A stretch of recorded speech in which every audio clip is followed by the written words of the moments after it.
Good morning. Can everybody hear me? We're getting started a few minutes late. We are a few thin in numbers, but we understand that we just got some traffic reports from down south. It's not so great on the road. From where we were up north, it was just fine. So they promised the snowstorm of the century, and we get a skiff. So Utah, isn't it? Anyway, good morning to all of you, and we appreciate you coming to the assessment directors meeting. I wouldn't use the microphone, but I have to for those that are online. So people that are presenting, just remember that. We have quite a few that are online with us this morning as well. So we're going to go ahead and get started. And the first thing that we're going to talk about this morning is ASVAB. So I'm going to let the gentleman from ASVAB introduce themselves and give you some great information this morning as we get started. Good morning. How's everybody doing? I don't know. See, in the Army, we have to redo that because people aren't excited. So my name's Stephen Bissell. This is Ron Miller. I'm the commander of the Military Entrance Processing Station. He's our Education Service Specialist. And I want to re-blue you to the opportunity and a tool that you already may or may not be using to enhance what you already have, and that's the Career Exploration Program. Before I get started that, I want to thank you for having us here. It's humbling. It's great to be in front of a bunch of educators. My mom's an educator, and I joined the Army because I'm not that smart. And again, my name is Stephen Bissell. It's not Bustle. I'm not an 18th century women's undergarment, so please don't call me that. And Bissell sounds more exotic, so I appreciate it. So I want to give you a brief history of me. I joined the Army when I was 17 years old. I was a kid on the streets, and I didn't do much. In fact, I took this test, and it's morphed over the years, actually to get out of class so I could sleep. The reason it's important is now I'm the commander of an organization that changes lives, and I truly believe that. We change lives every day, whether you think it or not. The reality is 1% of Americans decide to join the military. When kids come through our door, 3 out of 10 qualify for military service. The other 7 don't. So what do we do with the other 99% that don't join the service, or the other 7 that aren't a part of my organization in the military? This test enhances that. And a lot of times, and I put my hand in my pocket, I apologize. Keep wanting to do it but what this test does is it's changed and morphed. When it first was incorporated 40 years ago, it was strictly to get people in the service. That's what it was. And how many of y'all know that or think that's what the ASVAB is about? All right, a lot of people do. And it is still the primary tool that we use to get recruits in the service. That's absolutely true. But what it isn't anymore, and what it's changed into, is more of a tool. And there's this triad tool that, well, it was up there just a second ago, and I'll let Ron Miller talk about that here in a second. Additionally, we're here today to repair a relationship. Our organization's been absent from the civic community for about 10 years, and that's big. Tomorrow I'm meeting with the governor. I'm having breakfast with him. I'm asking for his support to support this Career Exploration Program. And the reason for that is to set up a proclamation. Other governors have already done it. Let's see, Alaska, New Jersey, Kansas, Wyoming. Those are just to name a few. And they see the value in it as the commander-in-chief, because a strong civic military, those guys that work 9 to 5, as you all do, and then come in on the weekends to serve their state in this case, see the value and importance of it. And in fact, I just was in a change of command a few weeks ago down here in Draper. And the general officer that changed out is the vice president of Utah Valley. Is that correct? The one down? Is it past Provo? Yeah. So, I mean, it's a big deal for us. And so with that, again, I'm going to turn it over to Ron. If y'all have any questions, please don't hesitate to ask. Well, good morning. My name is Ron Miller. Yes, I'm an Education Service Specialist with the Salt Lake City MEPS. And our primary mission today is just to reach out to all the educators in the state of Utah, primarily the high schools, to help us support this program. Within our program, yes, we do have 2 missions. The first mission is providing leads to all services and to provide our nation with a strong military. Now, keep in mind, like my boss just mentioned, only 3 out of 10 students are even eligible for the military. So as a community service, a free service to our students, Department of Defense has basically offered this assessment tool to every school in America. Now, on my first slide, you'll notice there's 3 fundamental aspects of the ASVAB a lot of our educators are not aware of. The first one is it will help students with CCR, college and career readiness. It will prepare them, in the case of Utah, for the ACT. On my first graph, you'll notice the actual aptitude tests. Within that aptitude test, there's very awesome. There's 3 areas that the test is going to analyze for that student. The first thing is what we call KSAs. What's their knowledge, what's their skills, and what's their ability. Very important once they leave high school because they are preparing themselves for the workforce. We can help that student realize what his KSAs are. The second item is what we call the self-assessment inventory interest. It consists of 90 questions. It's going to help that student basically identify what is he really or she is really interested in, and does their scores, KSAs, match their interests. Now, here's the last piece, probably the most important piece. It's the last one when we do what's we call occupations. Your values. What is that student's value? What do they want out of life? Do they want to go to college? Do they want to go to the workforce? And if they have the skills available. So we will actually sit down with the students and go through their response and kind of look at over 400 different careers, and we're looking at what's needed to get into that career. Next slide, please. Our test, like I said, is unique. The first 5 areas on our test kind of focuses on what we call ACT preparation. The last 3 areas, I'll come back here, is going to focus more into what we call technical skills. So these are the scores basically associated with ACT. The great thing about this test, if you give this test to your students prior to taking the ACT, this final score right here where it says military entrance score, a 57 is about average. The score on this test, if you're on the score band of 50, that's about average. That kind of tells the school, do I need to work with my students a little bit more, math, English, and science? The other aspect is the last 3. We call these the technical fields. Are my students prepared for the technical world? Do they have the certifications needed to be very successful in this field? The next slide here. Then I kind of mentioned the interest area. This is kind of unique. I'm not sure if you're using it here in Utah. Of course, Dr. Holland created this, and there's really 6 different areas when it comes to occupation and interest group. Once again, this will kind of help that student realize what that student may be interested in. Here's just an example for a student that may want to pursue college, may want to be an engineer. What our program will do online, or we could come to the school and talk to the students individually, is kind of help them realize what kind of interest they should be at, what kind of different occupations we find in engineering. It's kind of similar to what Utah has with Utah Pathways or Utah Futures. We're kind of similar, so we kind of complement that program, which is a great program. But what about those individuals that may want to pursue the workforce? Once again, we could do that. Our test will kind of help them, and it will even narrow it down to the state of Utah. What's the average salary in this state, and how do I get there? So it's kind of unique. We're the only assessment tool in America that kind of has this feature. Our next one is, how do I connect to the jobs? A lot of times when I do my presentation with students, they'll ask me, okay, Ron, I hear you, but I'm kind of interested in moving to Nevada, Wyoming. What kind of jobs are out there? And can I actually seek employers? The answer is yes.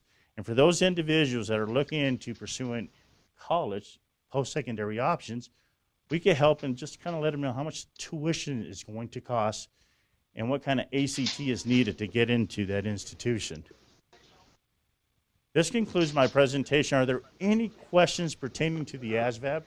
Any questions out there? Yes, sir. There were some scores that are reflective of the ACT. Yes. Is there a correlation number you have on that? There is, and I do bring those to the school when I go out there. Basically, we're looking about a 50. A 50 on this is equivalent to an 18 on your ACT score. As far as the state of Utah, I did some correlation kind of comparing our grades compared to the nation. Right now, for the month of October and November, of all the students, high school students that have tested in the state of Utah, they're scoring about a 34. A 34 kind of equates pretty close to about a 15 on the ACT. And when I was looking at occupational trades, there's some work that maybe if I could get with the schools, kind of let their CT department know, there's some work we could do just to enhance the program within that high school. So yes, the answer is there is a correlation. Yes, ma'am. Yes. Typically at the high school, we come out to the high school and there's two formats. The old format is a 3-hour test. The old, pencil, there's a booklet. And the new format, because of technology, if the group is really small, we can actually do it via internet, and it will take us an hour and a half. There is no charge. It is a free service to the community. If an individual child, like say it's not a whole school, but an individual child would like to take it, do they come out to your location? What we try to do is link them with another school within that area where we could probably transport that student so he can benefit from this program. Last question, sorry. Yes. No, these are great questions. You said that only 3 out of every 10 kids test into the military. Give me an example of one of that 70%. Well, biggest factor right now is passing the test. We're looking at about a 18 on the ACT. That's the number one qualifier. The second qualifier under physical abilities to join the military is obesity. We do have an issue in our country with obesity. A lot of our students just can't meet that height and weight standard, so they're not eligible to join. And the third factor is what we call law violations. 20 years ago, not a big issue. In today's world, they're not joining the military. They would need an exception to policy only for certain violations, but typically they really won't be able to pursue military service. Yes, we went the top. We're looking at very good students. All right, any other questions? 10 years ago, I'm sorry. He's hogging it. Give it back to me, Ron. 10 years ago, the military, when we did the surge, and we were involved in obviously 2 conflicts that we're all aware of, there was a big surge, and then the military was downgrading the standards so they could meet the needs. That is a reality, and we had a lot of people join the service. For those of you that are in prior conflicts, when it wasn't an all-volunteer service, you kind of understand that as well. There's just different calibers of people that join. Since we're scaling back the caliber of people that come in, most of them already have a degree, and especially in the state of Utah, because the people that join the military have already gone out and done their mission, through the church in many cases, and they're coming back in and they're bringing a different pool, a different caliber of I don't know, mentality, I guess, if you will, to the service. Additionally, the governor is lobbying lots of big businesses to come in. You got Silicon Hills just past the point of the mountain. You got Adobe and a whole bunch of these other big technology companies coming in. And a lot of the school systems that we've gone to and reached out to, they're like, hey, how do we apply this so we can change our curriculum and gear it a little bit different so we can support the needs? Those last 3 areas that Ron had showed you just a few minutes ago really key into that. And so that's one of the things as educators you can take back and use, and we can drill that piece down to each individual student within your school district if we needed to. So I don't know if the ACT does that. Again, I'm not that smart, that's why I'm in the Army. But we can figure that piece out for you if that's something that you needed or wanted. Well, in closing, I want to thank you so much for your time, and Ms. Julie, thank you and your staff for having us here. Thank you. What was the show that had Miss Julie? Romper Room? Okay. I don't know why that just came to my head. So, yes. You do go to the schools actually to administer the assessment. Yes, that is correct. Okay. I completed Fremont High School and Clearfield. I'm getting ready to do Kearns High School, so yes, we do go out there and administer results for our students. Yeah, so the big thing is it's free of charge to you all, first of all. I want you to understand that. The only thing that costs you is time, some space, and computers. The military is getting away from the stubby pencils. We're not doing that anymore. In the next 5 years, it'll be completely online, all of it. So as we move forward, what we found out in some of the school systems that have been successful is like Granite School District, they've figured it out that smaller groups of kids that do it in a room, a technology room, they have a lot more success and the scores are higher than if it's in a big auditorium. Some of you that may have taken the ASVAB may realize it was in a big auditorium. That's how I took it. That's how I was able to sleep. So if you go into a smaller classroom, you know, 10 to 30 kids, depending on how you're doing it, and more on a rotational basis where it's more consistent, we've seen a lot of success that way. But I know that's time and that's hard to do with y'all, but the school systems that figured that out have been very successful. Great, thank you. We certainly appreciate it. And remember, for those kids that don't necessarily want to or can engage with the ACT, ASVAB is a really great alternative. And both, the kids, we have a lot of students that actually take both assessments. So please keep that in mind when you take this information back to your districts. So I appreciate that. Question? How much lead time do you need to schedule? 2 to 3 weeks. Thank you. The question was lead time. How much lead time? And so they're saying 2 to 3 weeks. Thank you. Great. Thank you so much. I appreciate it. Mm-hmm. Bye-bye. Okay, and who's next? Yeah. Okay.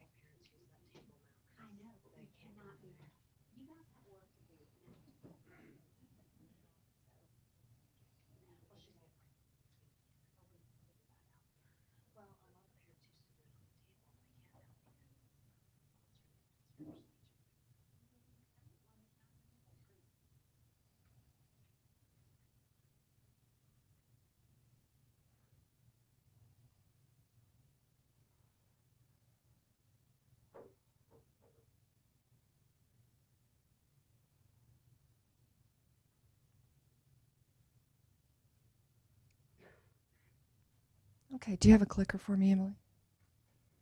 Okay.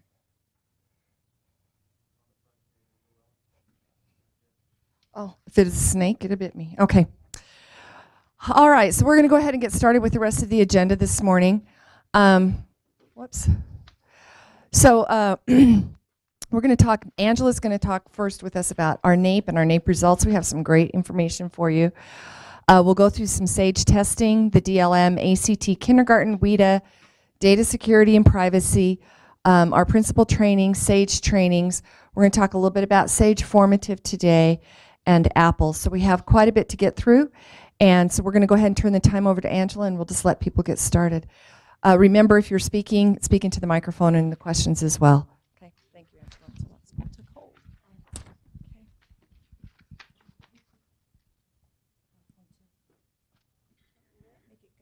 It's not up right now. I know. I just heard your voice. Yeah. You heard mine. I can do it. She's Quinn, and then she's, yeah. Well, the other Julie Fenton. Yeah, we have too many Julies. Should I go and come back in? Yeah. Okay, so how many of you saw the science results for NAEP for Utah? Couple of you? Sorry. So we did great. Utah 8th graders were first in the nation. 50, woohoo, finally, some really great news. First in the nation. Like no one outscored us. Thank you, thank you. That is it. And our 4th graders did really well too. We saw growth in both 8th and 4th grade in science. To me, the most exciting part of the information is that NAEP and SAGE aligned really closely. The only thing that it indicates is that our SAGE standards in 8th grade science are more rigorous than NAEP. We had 47% of our kids proficient on SAGE in Utah, and 50% on NAEP were proficient. And we're way ahead of the nation in our proficiency. Like, that's so exciting to me. 50% of our kids are proficient. And then in 4th grade, oh, I can't see it. And don't put me on camera. Ugh.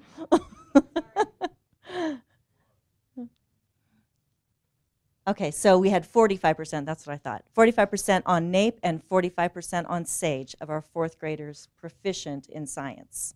So super great news.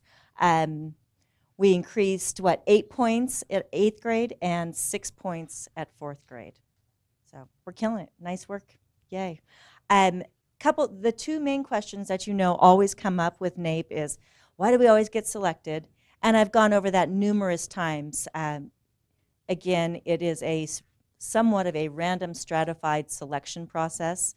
So we need to ensure that we are getting similar demographics, that we're testing, just like if you had a blood test done, we want to make sure that it represents all of the blood in your body. That is what NAEP does. And so I've shown you several times about how we select, but I was actually this morning, I just kind of thought, oh, I should look at our state demographics and the technical report for NAEP. And I pulled up that data, and it's nearly identical. I always hear like, oh, they test all of our special ed kids.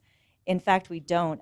It's about 1%. We test 1% fewer identified SPED kids than our state demographics show. So everything's almost identical. If any of you wanted to see the demographics, because I hear that so often, I would be happy to share that with you. So let me know. But that's it for NAEP. Any questions or thoughts or concerns? Yeah. And it was in the newspaper. It was made like the cover. It was so exciting. Yeah. And it is good. And I tried to send it out to a few of the principals. The problem is the principalship turns over. This is from 2015. So by the time I get the data and I send it out to principals, they weren't the ones participating. And so it's kind of irrelevant to them. But for me, it's really exciting. Your kids helped create these results, and this is what the results look like. So if any of you have thoughts about, do you want me to direct email you the results and the press release? Or I would love to do that. If any of you want to put it out on social media, I don't go there, because you never know what the political climate is. They may not want to see that. But all of you are welcome to do so. I'm supposed to be strictly the reporter of news and data. So. If any of you have those thoughts, just yes. Those came out earlier, and I reported those out in the fall. The nation did a slight decline. I'm sorry, the spring of last year I reported those, not the fall. We are in fall. My years get confused. I'm running on a 3-year time scale. So slight decline. Utah stayed flat and then a slight increase, I believe, in 4th grade in math. But reading, I want to say, was flat from what I can remember. Yeah. How did SAGE compare to it? I'm sure you told us that. Identical. Now with this, you're thinking, ooh. Identical. Very, very close. In fact, I don't know if you remember thanks. How did we compare versus SAGE on our math and reading results? What was the report? EdNext, and what was the other one? Joellen, do you remember? We're EdNext, and who reported us Truth Tellers? Achieve.org. That's right, Achieve.org. We've been rated 2 consecutive testing seasons as one of the Truth Tellers, that our scores are nearly identical to NAEP scores. And there's only 3 of us that fall in that category. I think it's Wisconsin, us, and New York. So, right. Did you get that with the CRT? Oh, Lordy. For those online, that was a look of shock on my face. All right, thank you. If you have questions, just email me. Who's up next? Oh, those are just the visuals of how we did.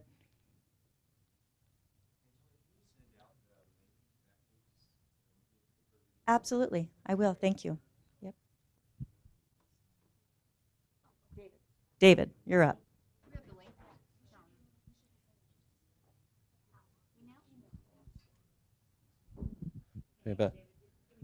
Oh, this is just the intro screen. Oh, go ahead.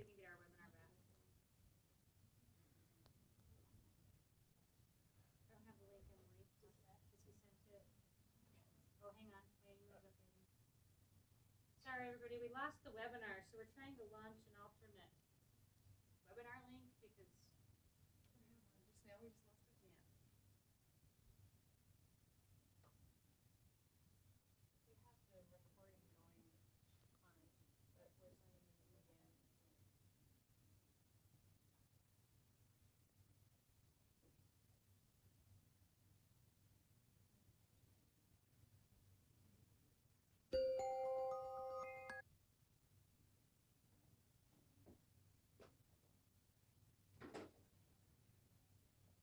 Gonna run it and see how close he is, Emily, to getting that going.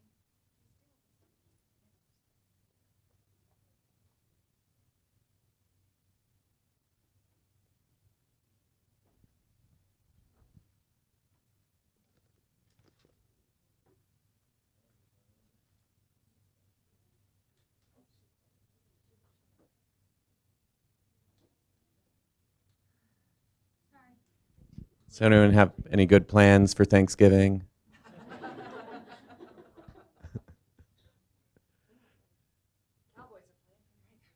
Oh, are they? Yeah. Oh, you a big Cowboys fan? I didn't know that.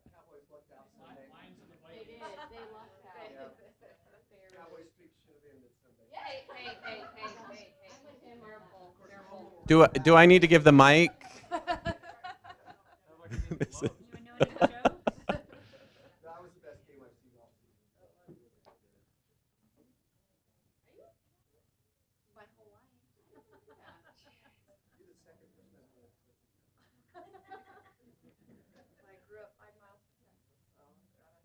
I think the joke, all of you who know Randy, who works in data and statistics, because he made the joke, someone commented they were a Cowboys fan, and he said, oh, really? Because like most people grow out of that. Well,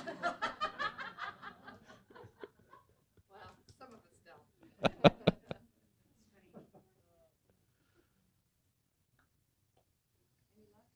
It's good to laugh again. We're here all week. Oh, yeah.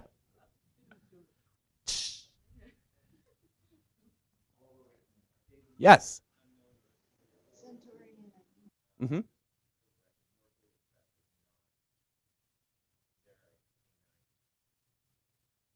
Oh. So that's what. So now we're just going to go there, huh? That would be why. Okay. Yeah, because for that, I just pulled that out of Cactus, and I think it might say that they have 11th graders in Cactus at least, which I'll double check that to see if that's accurate.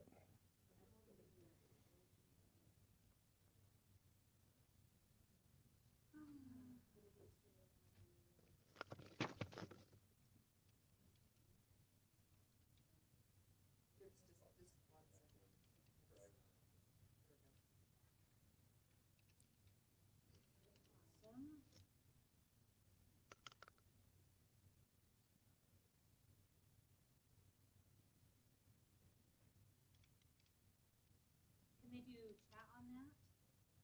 Not on the no. But they can listen and see everything.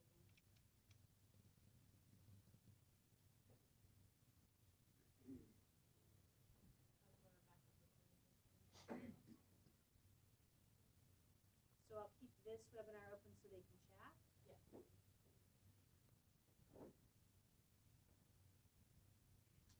Okay,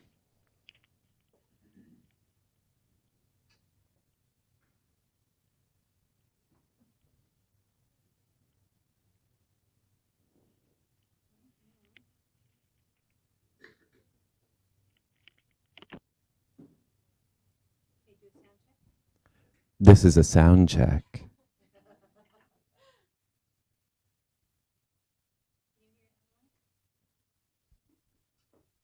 Can you hear me now?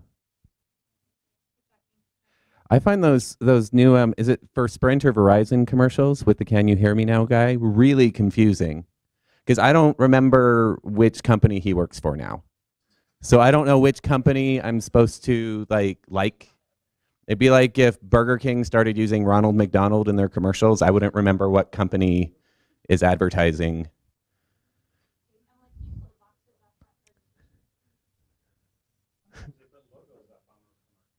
They do, but they assume that like I remember what the difference is between Verizon and Sprint. Like I don't know. Maybe some people are like really loyal to cell phone companies and they're like, I'm a Verizon man. And I just remember them by their spokesperson, right? So Catherine Zeta-Jones, that's T-Mobile, or at least was. I don't even know anymore. Yeah. Okay, good, good. All right, let's get back to business. Okay, I'm going to try and be quick. This is a lot longer than I was expecting to be up here. So basically, you all sent us your testing plans, and we did our best to try and figure out if you were planning on testing 11th graders. And one of the issues was, you know, there was a box that said, like, what test are you planning to give 11th graders? And in some cases, it wasn't clear. Like, you just left it blank. And so it's like, oh, so you're not, is the blank meaning you're not giving any test to 11th graders? Some wrote in none. Some wrote in all. Some wrote test names. So we did our best to try and figure out what we thought you meant. And then, we have a clicker? Yes, good. And then since then also some have said, wait a second, we didn't know that it was by test. So if you were not aware, the policy is that you can opt them out of all 11th grade testing or you can choose by test. So in theory, if you wanted to do chemistry but not biology, you're totally welcome to. The only rule is it has to be the entire district. So it can't be this school gets to do biology, this one doesn't. It's all Alpine District biology or not. Do you have a question, David? No, yeah. That's what I just said. Accountability, repercussions. If we only do science, or if we don't do any. Okay, the question is the accountability repercussions of this decision. Like if you said we're only going to do science but not math and English. Can I tell you why, maybe what I'm thinking? Our schools are split on science. Half want to give it, half don't want to give it in the high schools. And so I'm thinking, what would happen if I said, yeah, we're going to give science, and then I just went in and I don't want to use the word opted out, but I'd find a code to use for all those schools that aren't. So, well, that's what I'm saying. I'm wondering, that way it's not causing you any problems. Load all the science. I'll do the work on the schools that aren't giving it, but it allows my schools that want to give it. But they would, if you did code them as an opt-out, they would. But Don't use that code. don't use that code. Yeah. Yeah. So I'm just wondering, accountability. Am I cheating the system if I do that, or am I allowing? Yes, you are cheating the system if you do that. All I'm saying is this year is a real, this year, you know, is a transition year, right? So that is a workaround. It is kind of cheating, but you know, you have to do what you need to do for that 11th grade. I think we'll be a lot clearer after this legislative session, what happens in 2018. So go ahead, Julie. Do you want to add to that? So I think that's a really creative solution, David, because the problem with having to do it for all schools in the district isn't an accountability requirement. It's literally a what's physically possible in our data files. So let us take that back in-house and chew on it and see if we can set up a mechanism on the accountability side that'll meet everything, knowing that what Joellen just said, it's all up in the air on the accountability side anyway. But I think that's interesting. If you were willing and wanted to go in and non-participation code out the schools who didn't want to give chemistry, that way it wouldn't affect the participation rate for those schools, but the schools who did want to give it could, and it would go into all of their accountability calculations. That's a really, yeah. Is anybody else in the same boat that you have schools split on who wants to test what? No, you guys. Okay, so you guys have just made it. You just told them it's how it is, and they're all or none, right? Yeah, all or none. Okay, okay. And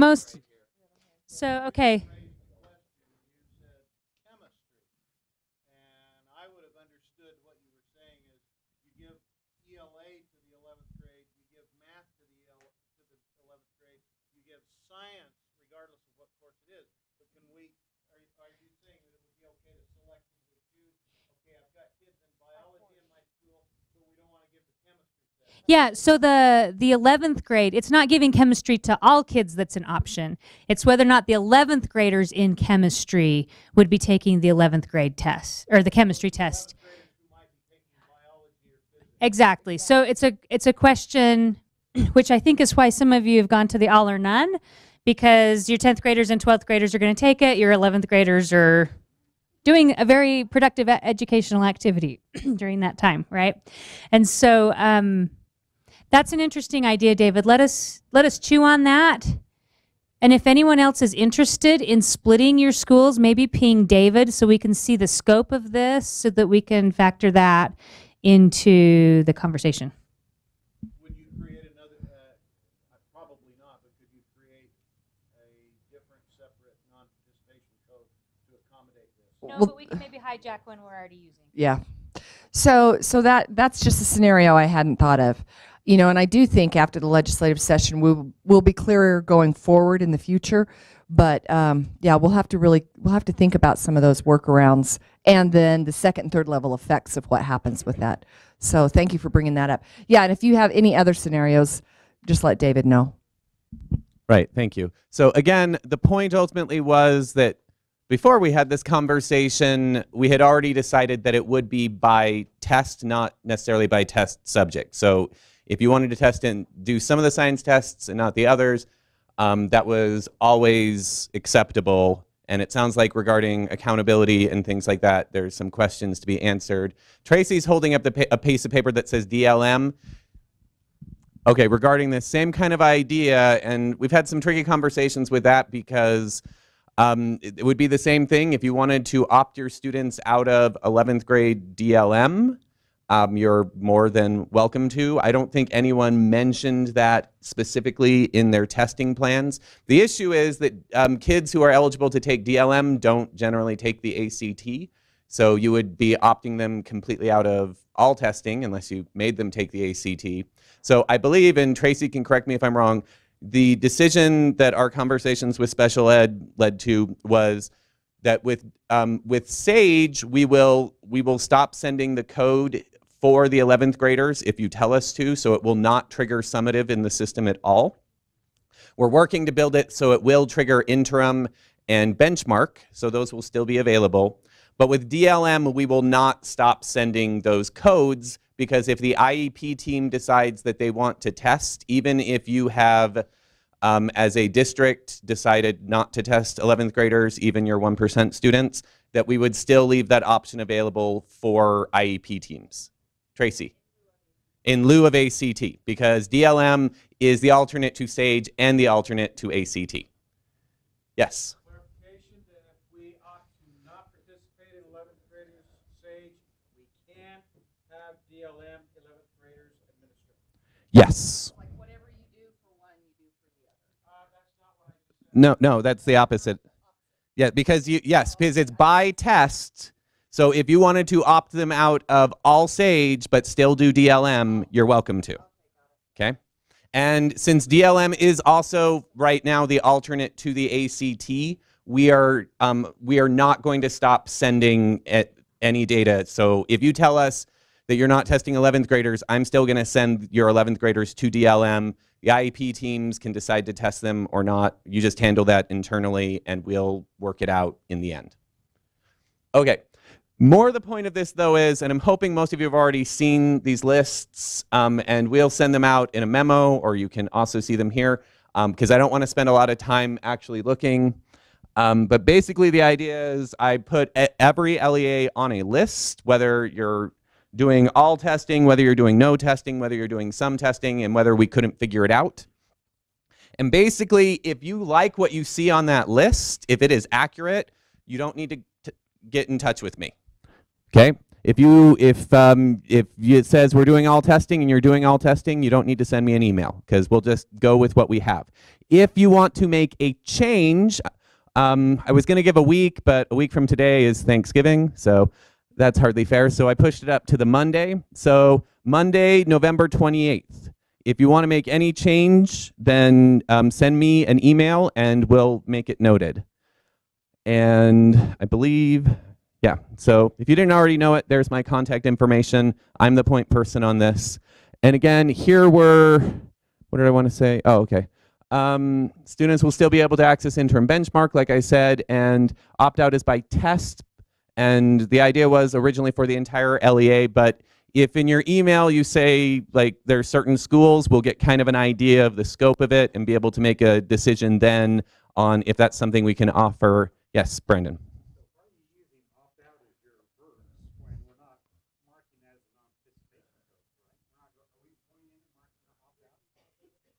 Why are we saying opt out? Because it's a district level opt out.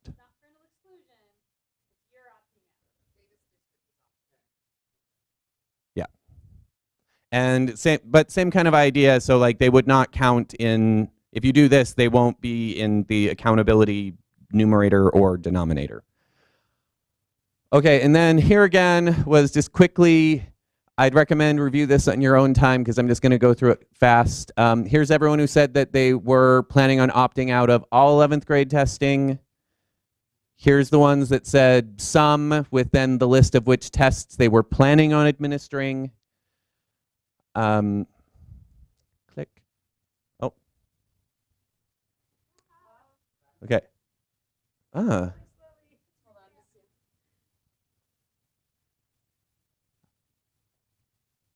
Okay, so there was a list of all the ones that were planning on testing, all the ones that are not testing, all the ones some testing, and ones where we weren't sure or we didn't get a plan back. Since it's an opt-out, if I don't hear from you by November 28th, the default is you're testing. So these are ones where that's what they're going to turn to. We're expecting tests for all 11th graders on November 28th. Any other questions I can field? If not, it looks like I'm passing the mic to Tracy.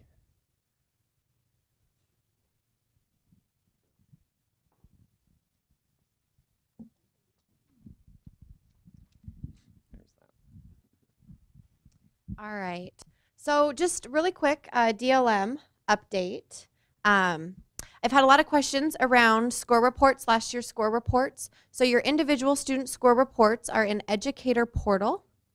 And your district test coordinators, building test coordinators, and building principals have access to that.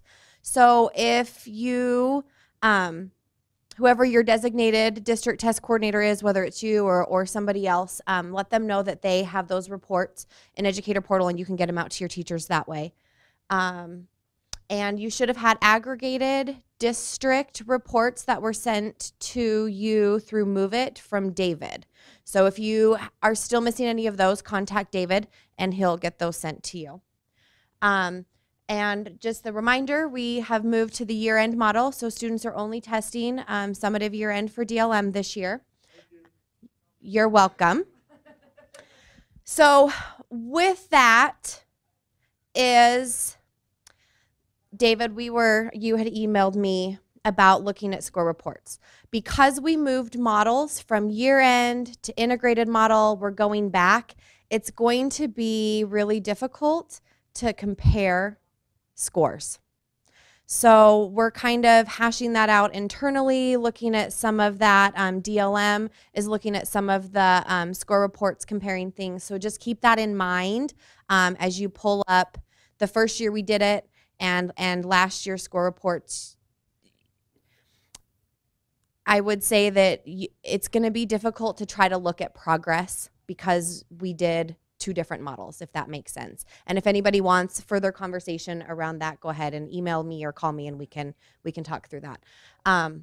So with that, remember blueprints and manuals are different. So your the essential elements that are being tested are different this year, so make sure your teachers are aware of that. Anybody that has printed out any documents from last year, just know that they need to get on the website, it's updated, and make sure they have the new information so that they're providing correct instruction with kiddos.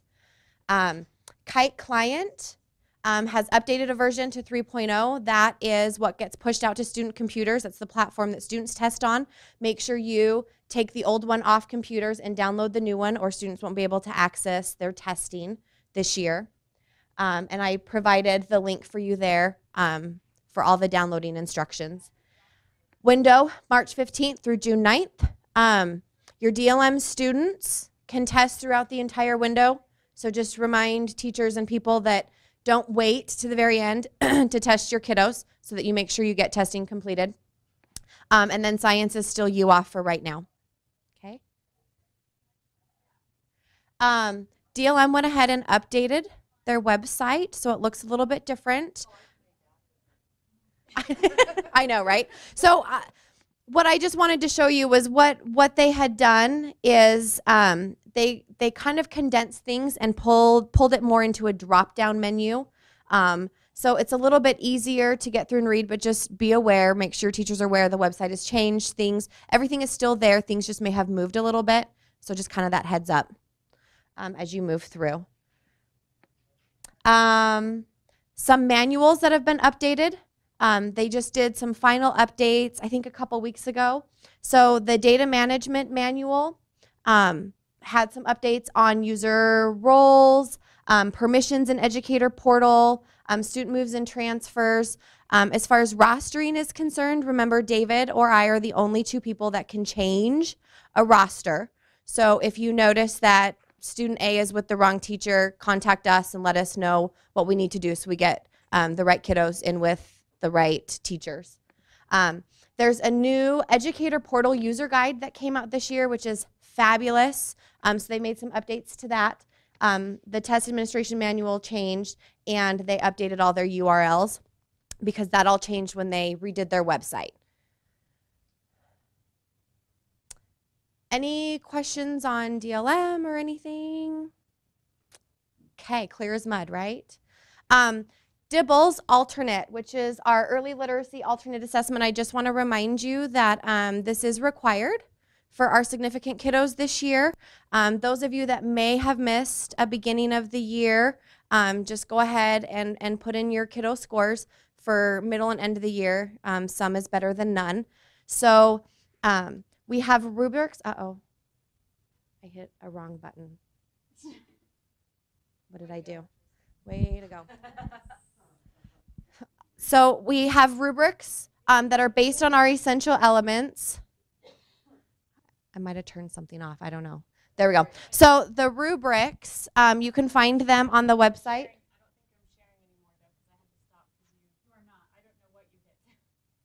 The wrong button. Sorry. I shut us down. Hang on, let me. Sorry. The recording though is absolutely perfect. So that's the good news. The black screen of death.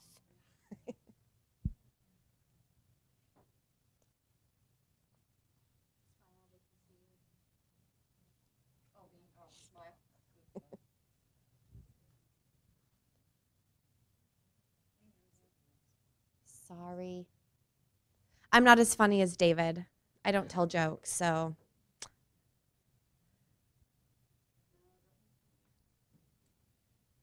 we? Oh, no, I had two screens. Oh, okay. It's okay. So are we?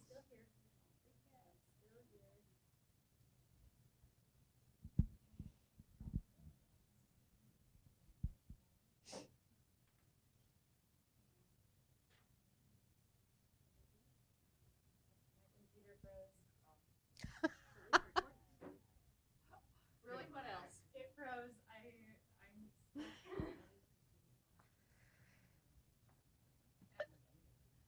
Maybe I shouldn't be allowed to have a clicker anymore.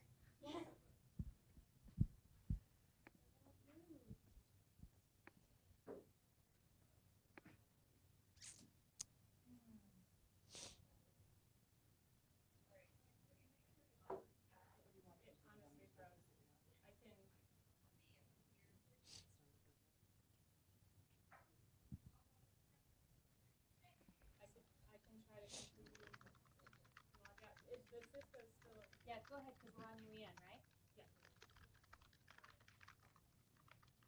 Yeah. Oh, they say they can still hear us. So they can still hear us, and they've got the PowerPoint. So should I? They've got the PowerPoint. So you've got the PowerPoint in your email, and if you can still hear us, you should be able to follow along. Although now we can't move the PowerPoint here.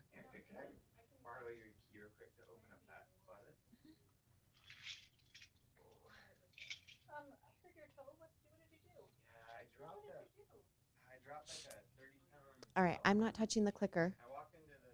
That was my last page anyway.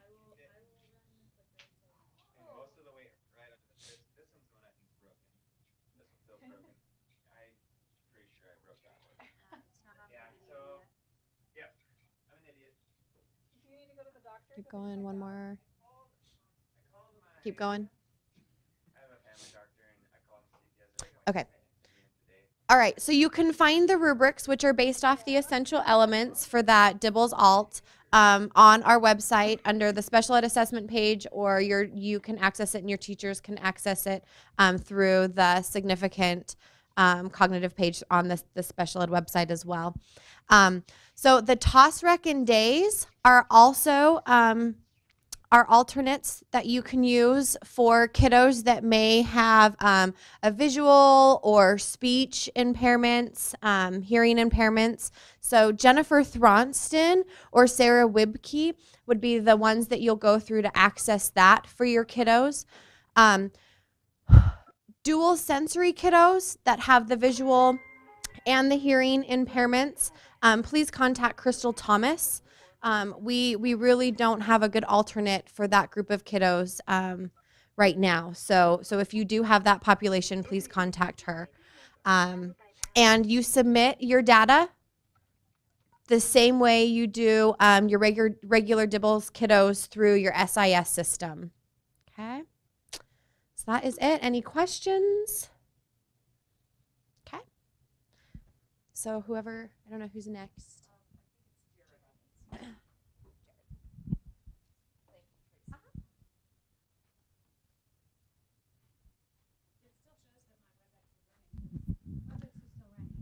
Where's the clicker? Oh.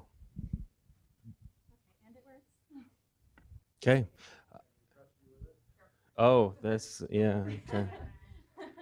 I only have 2 slides, so I just wanted to share with you information about ACT. Today we have a training at the state capitol. Hopefully you received that information and can pass it along to those that need it in your LEAs. I've included on this slide some maps and webinar address and some of the things that the training will include.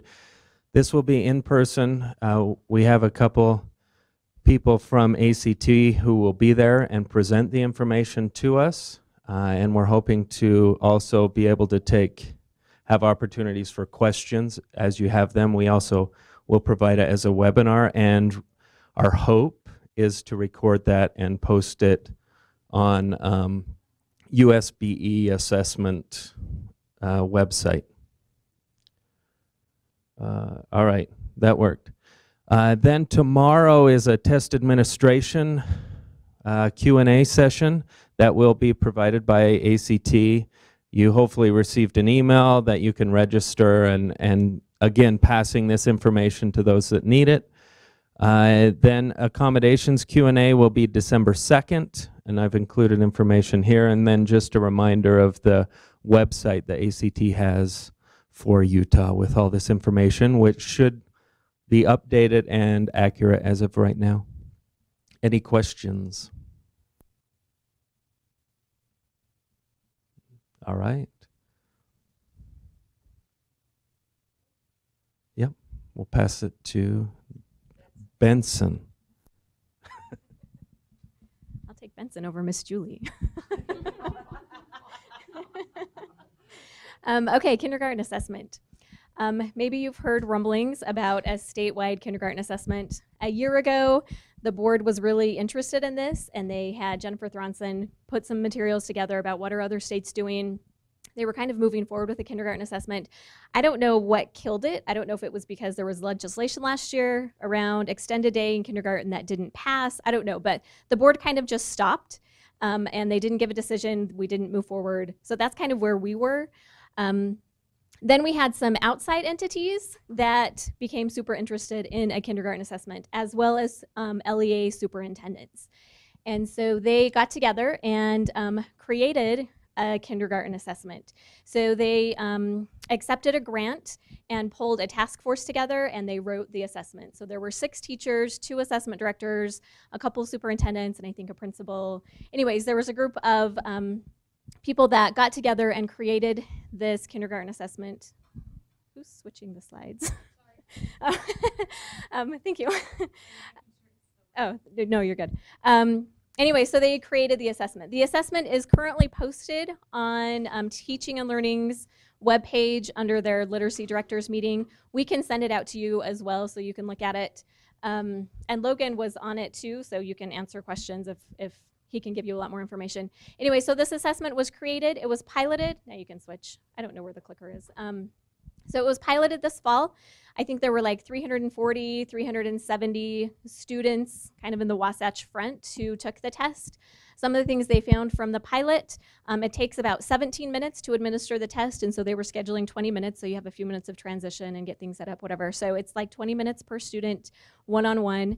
One of the findings, the first time when Jennifer was putting stuff together for the board, we had a lot of LEAs give us their kindergarten assessment because right now everybody has their own that they've created and everybody loves their own. So when this started to become a topic, everybody was sending their assessment saying, here, use ours, it's great, it's fabulous. So during the pilot, one of the things we did find was a lot of people who piloted it also gave their district assessment as well. So we don't want that to happen. We want this assessment to replace.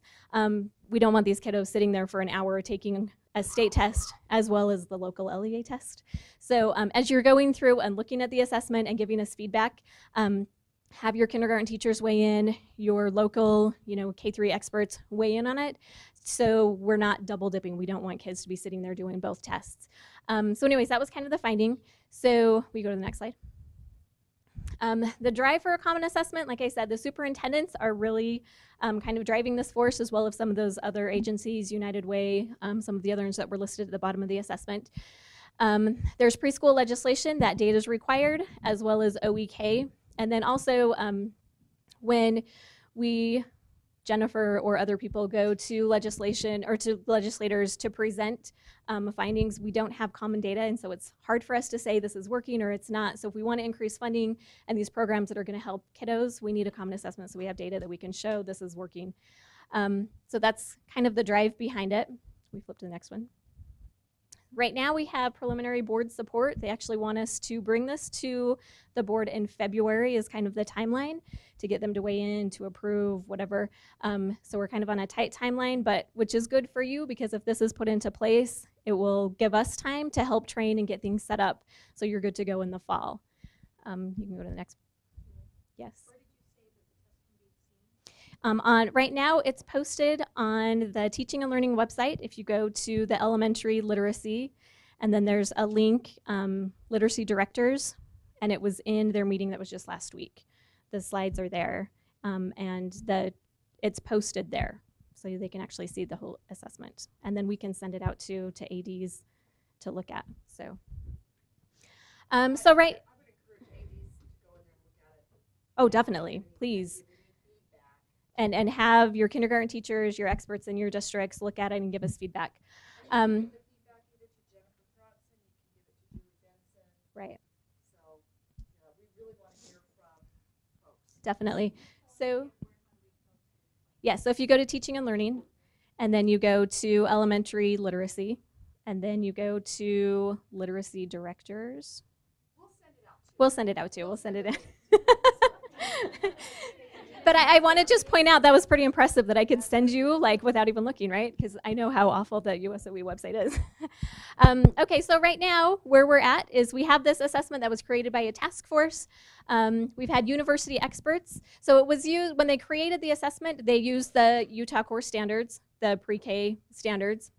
but they didn't really look at research, and we want to make sure that we're having research drive our assessments as well as the standards. So we want them to be aligned, but we also want research to weigh in. So we've had university experts weigh in on our assessment, and in a few minutes I'll show you the slide, some of their recommendations that they had for our test.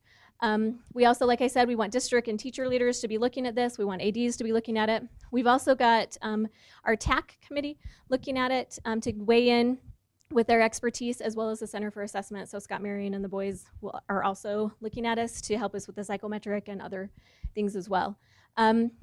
So that's for the pre-K assessment. Just so you know that there's also talk of an end-of-year assessment for kindergarten that would need to be developed. It would be like the similar process. We would have a task force come together, use the standards, use research, kind of go through the same thing to come up with a test. The reason why it would be different is because we're looking at very different skills and indicators. Don't switch yet. Will you go back?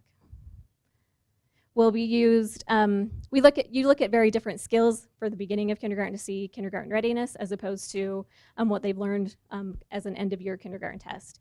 So the hopes is that we could pilot this in the spring just to do the same thing, to get some feedback from, see what the data looks like and get some feedback. And then we would have the center and the TAC help us with the relationship between the BOY and NOI. So we could have that data to look at. Now you can switch to the next slide.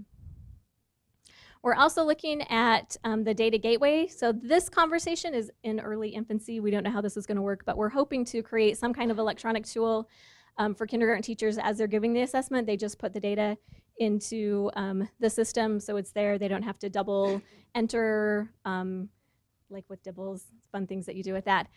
So we're trying to make it as painless as possible as we implement this new assessment. And then, now you can go to the next slide. The next 3 slides, I'm not going to go through specifically, but they weighed in on the different questions. They gave us some ideas for benchmarks.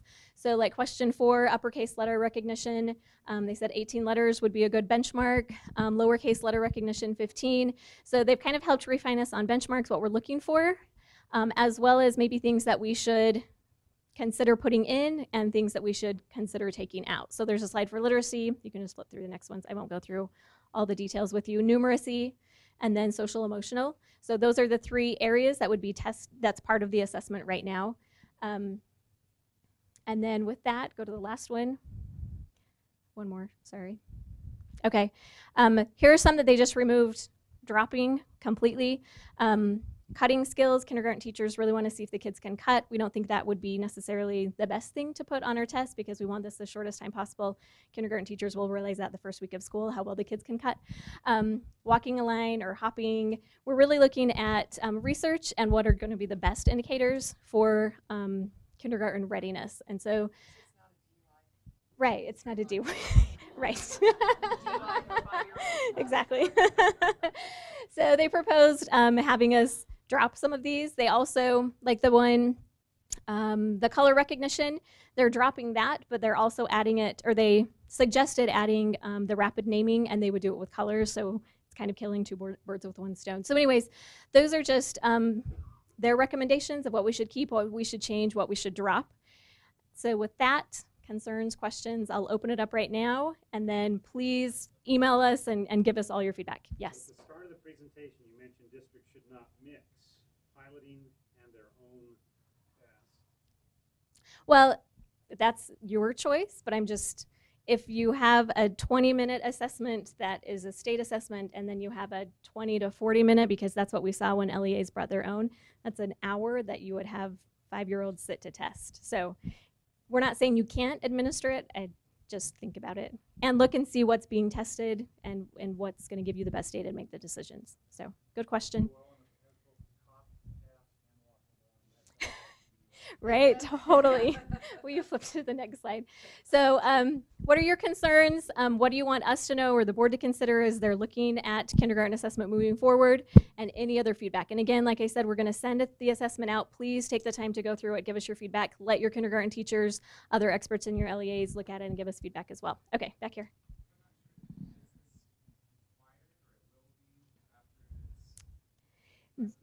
That's, yes, so they're wondering if this is going to be required. So there's legislation that's proposed again, and so I think that's going to be part of it, the decision making or not. If you're part of the pre-K group, it will be required. If you're pre-K that's part of the legislation, do you want to talk about that? So there's basically my anticipated outcome is that it will be mandated next year, most likely by the school board.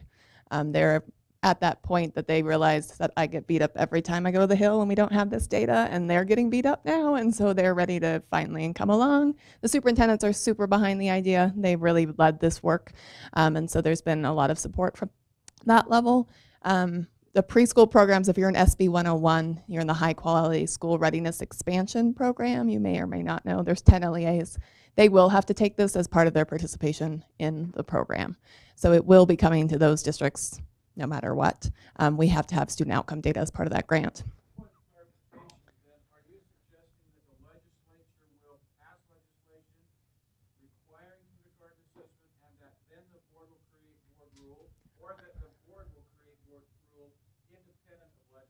I expect the board to just, repeat the question. Question is, do we anticipate the legislature will pass legislation and the board will accept that and have that board rule laid out, or will the board just do the work and the legislature will be out of it?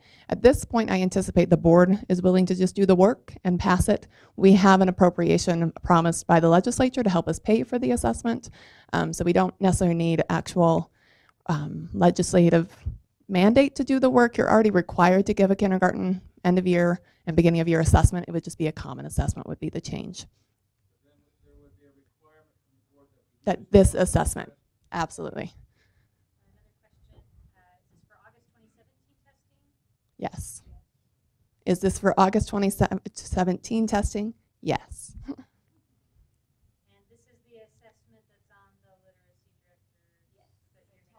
director. And the question was, this is on the literacy director website? Yes, but it will be emailed out to you from the assessment team later today, I would expect, when you send out other things. Yes, please. We knew this would be a good conversation. They do have legal, the question was, does the board have legal authority to mandate an assessment without legislation? They do. We have a legislator who's willing to put it in his bill, and it is likely going to go in that bill as well, but the board is willing to do it without legislation, and so it's not really required for that to happen. A lot of people are invested in this politically. Okay, online, in the room. You saw how much already kind of refinement we're planning on doing to the assessment. It's not too late to do feedback. We're doing another meeting with the university experts in a couple of weeks, Julie and I, and then we're moving forward with going to the district and teacher level to really get that level of stakeholder input and feedback so that the tests we come out. TAC is early January. So we'll have the technical advisory committee in January as well.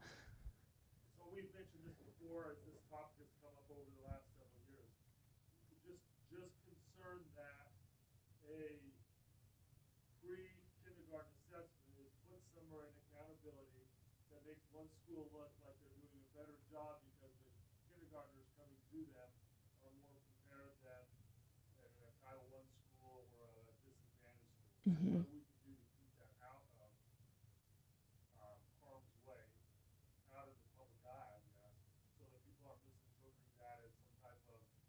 Whether you prepared them to come to kindergarten when they weren't with you. There will always be those potential barriers and pitfalls of any new piece, right? Give us some ideas and suggestions. Julie knows this is not my world, right? Like, I know early education, I can handle this side of things, but assessment and then the accountability factors that come into play is where we probably partner really well, and then just the team in general is looking at some of those implications of whenever you have a common assessment, right? Right now, there's lots of potential benefits in terms of funding. Early education is becoming a more popular topic in the state of Utah, but there's limited funding because we have no outcomes to show that preschool and kindergarten have a significant impact on student achievement because we don't have common data, and that is the piece that has held us back for a number of years. For example, OEK funding last year It's hard for the legislature to give another $10 million when we don't have any data that says it works. Every single one of you, if you asked your people in your district, could tell me it works, but if we don't have that data. All right, I'm gonna hand it to you. Looks like a happy group. I think so I just want to address what David said, and I think the changes that are coming through the accountability piece right now that the state legislature is really working on and that the board is really working on will not include this measure. And the idea that that what we're doing in this legislative session between the board and the state legislature will really fix our accountability system for some time. So I think as we go through this and make big changes, I don't think that you're going to see a lot of, I mean, I could be totally wrong because I've been wrong so many times that when we go through the legislative session, stuff happens that really surprises me. But you know, we're hoping that we get this fixed and that accountability then stays stable with one accountability system for some years. That is really what people are coalescing around.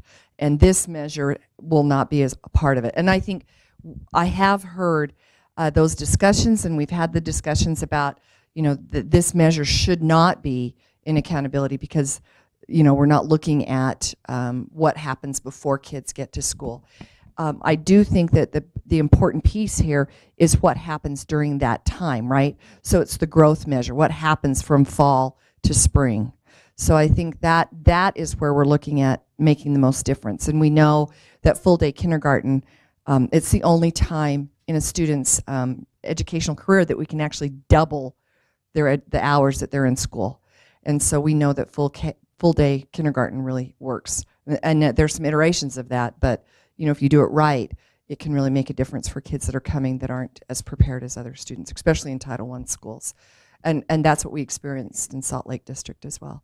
So anyway, I did a big research project on this, so if you want me to send you the research, we can. But having something common like this has not, I mean, I think we've had districts that have done some really great work. A lot of you have your own assessments. But I think folks are really coalescing around something common and something short, so that we can really see what's happening for students throughout that year. And then for the spring part of that, really have it developmentally appropriate for students to see where the growth happens. And that's why we're getting a lot of feedback and a lot of input on it as well. So we really would like you to look at it and have your early childhood folks in your districts look at it. The more eyes that we can have on this, the better. I think that's it.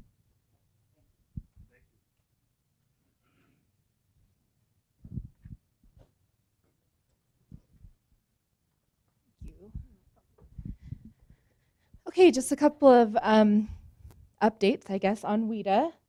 So we're in the middle of the ordering window. If you haven't ordered materials already, please flip. And this is just the testing window, so we know that what's coming up. We're in the middle of the ordering window. We have, on December 2nd, we'll upload the pre-ID file, so please make sure that all of your information on your EL students is correct in your SIS system, so that when we upload everything on December 2nd, it's the most current and up-to-date information. Yeah, that was good. So with ordering materials, if you have not done so already, there's a tutorial that you can watch to order materials. Remember that we are testing all of our EL students 1st grade through 12th grade online. So even the students in 1st, 2nd, and 3rd grade that are handwriting their writing, you still order online materials. So you're not ordering paper materials for those students, you still order online, and then WIDA will ship you, or DRC will ship you, paper materials for those students. I know last year there was an issue with like 1st grade tier B, C booklets being back ordered. They've anticipated that and looked at the numbers from last year, so they're hoping to be closer to which tier you need for those for 1st, 2nd, and 3rd grade. But they will ship you those materials, and then the additional material ordering window opens January 4th, the day that you get your materials. So then you can see okay, here's what I have, and if I need to order anything extra, that'll open on January 4th. You'll receive all those shipments, those big yellow boxes, January 4th, so we made sure we tried to get it when most people would be back from the holiday break, so you'd be back in your buildings. And flip to the next slide. One other resource that WIDA has prepared for us for this year is a checklist for test administrators, for school test coordinators, and for district test coordinators. It walks through before testing, whose responsibilities, what are the responsibilities and who has those responsibilities. This checklist is available on the WIDA website, so WIDA.us. If you click on the Utah, there's a map, you click on Utah, and it says the Utah checklist that's available. This picture is also hot linked, and also in the notes there's a link to this checklist. It's a really nice step-by-step look at what do I need to do to prepare for the test, and then how do I, during the test, make sure I'm getting everything done that needs to be done. Another reminder is that there are practice tests available and test demos. We strongly recommend that any student that will be taking this test, because it is online, please walk them through the practice test so they're aware of all the built-in tools and how they work through the system, the drag and drop things. Make sure that the students are familiar with the system before they go into test. And I think that's all I had to say about that part. And then lastly, there is a training coming up for formative language assessment on language development and formatively assessing those students. It'll be here on November 30th and December 1st. There are a couple spots available, so if you have classroom teachers that work with EL students, please get the word out to them. There's a flyer available. Any questions? Brandon. So when we ordered for first and second graders, even though we know they're taking the writing portion on paper, we do not select paper for that test. We select online for that test, pretending that they're going to take it online. Correct. So the question was, when we're ordering materials for first, second, and third grade, knowing that they will be handwriting the writing portion, we do not order paper materials for those students. You order online materials because the delivery is still given to the students online, and they're just handwriting from online. So they're not actually ordering a paper test for those students. Great question. Thanks, Brandon. Any other questions? And if you have questions, please email me. I'd be happy to answer any questions. Oh, one other reminder, if you have test administrators that are new, WIDA has redone their training. So last year, the modules that you had to do to walk through to be a test administrator took anywhere between 6 to 10 hours to walk through all of those modules. They've redone all of them and shortened them, so they take 2 to 3 hours. We strongly recommend that test administrators walk through those trainings again this year. For 1st through 12th grade, those online modules have been redone. So if people are administering the test again, they're shortened this year, and we recommend that you work through it one more time. Okay, thank you. Whitney. She's right. Hi. Right on time.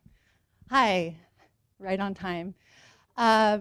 You know me as Whitney Phillips, the Accountability Specialist. I've recently taken a different position within, sorry, oh, I don't like to hear my own voice. I've recently taken a different role here at USBE.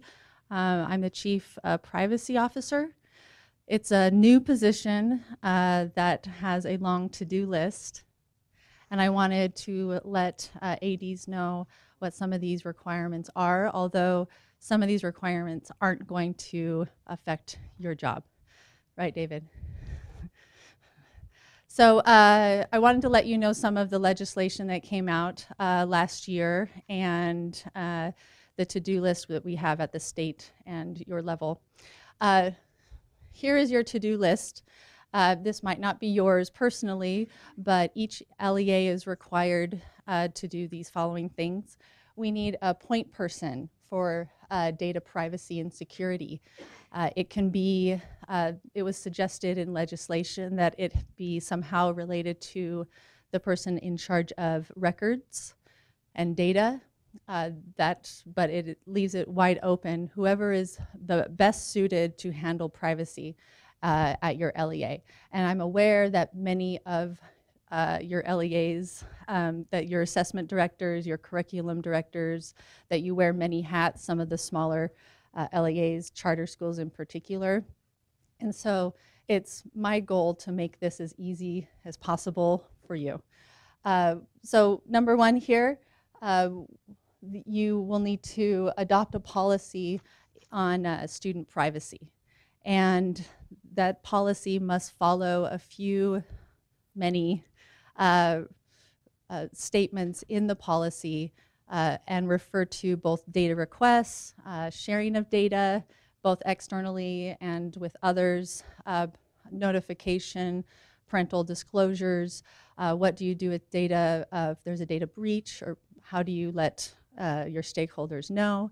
What do you do with data after a period of time that you dispose of the data? And what's very important right now is third-party agreements. Many of you function with the help of third-party vendors, and a lot of these vendors are fantastic. They're doing really great work, and we have a lot of trust with them, but we need to make sure that the agreements that you have with third-party vendors are compliant, that they're not breaking FERPA laws. And it also goes down to, in your policy, would include policies on the apps that teachers select. So this goes all the way down to the teacher level. And what I want to do is provide you with model policies that meet all of these requirements that you can modify. See it as a template. I love working with templates. I think it's much easier. What's that? Oh, 2 questions.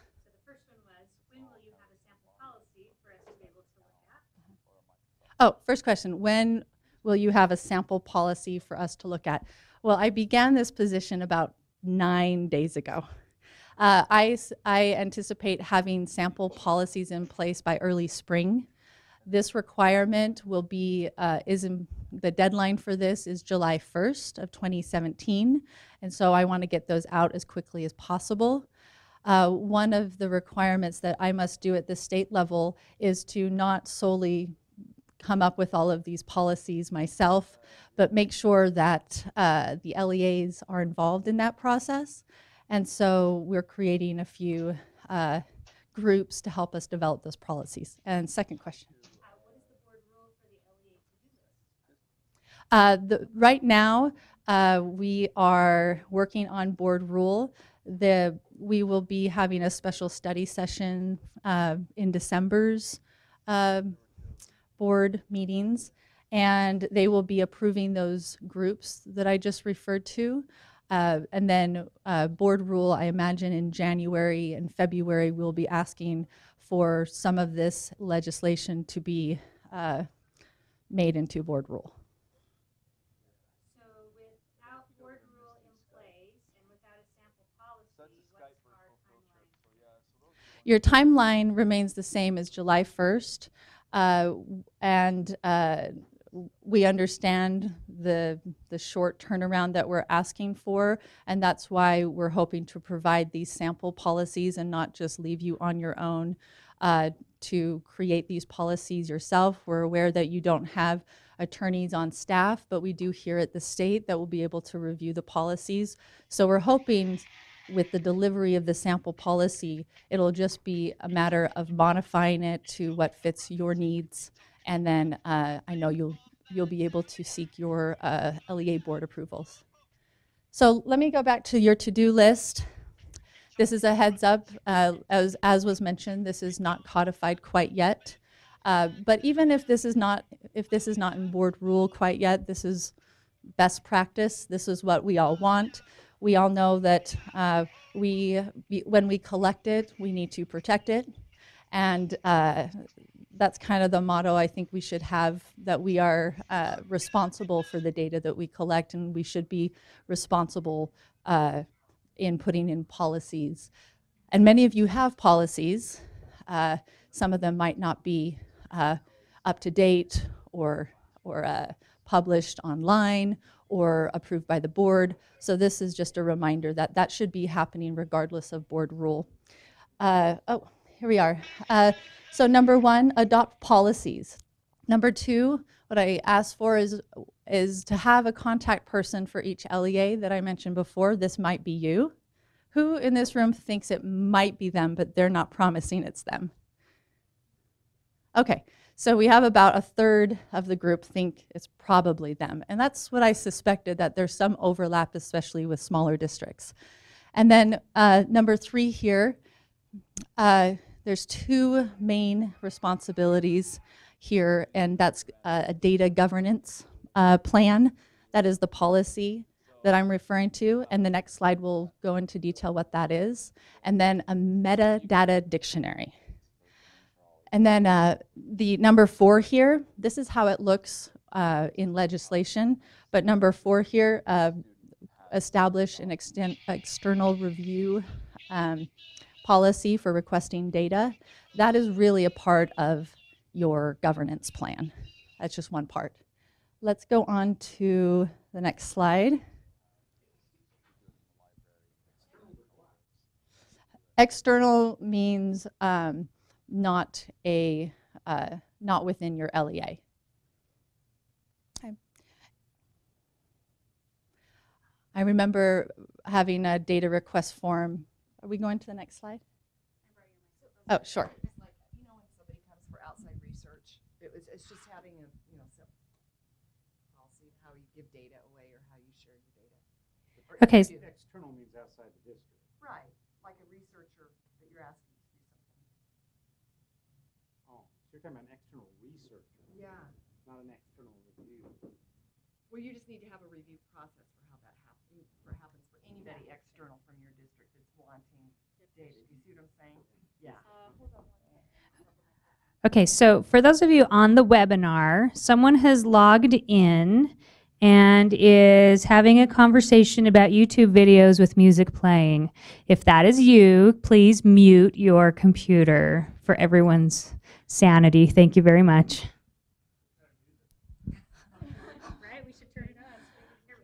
Thank you, Julie. It wasn't me. But just to give you a little bit of background, I see David over here from Alpine School District.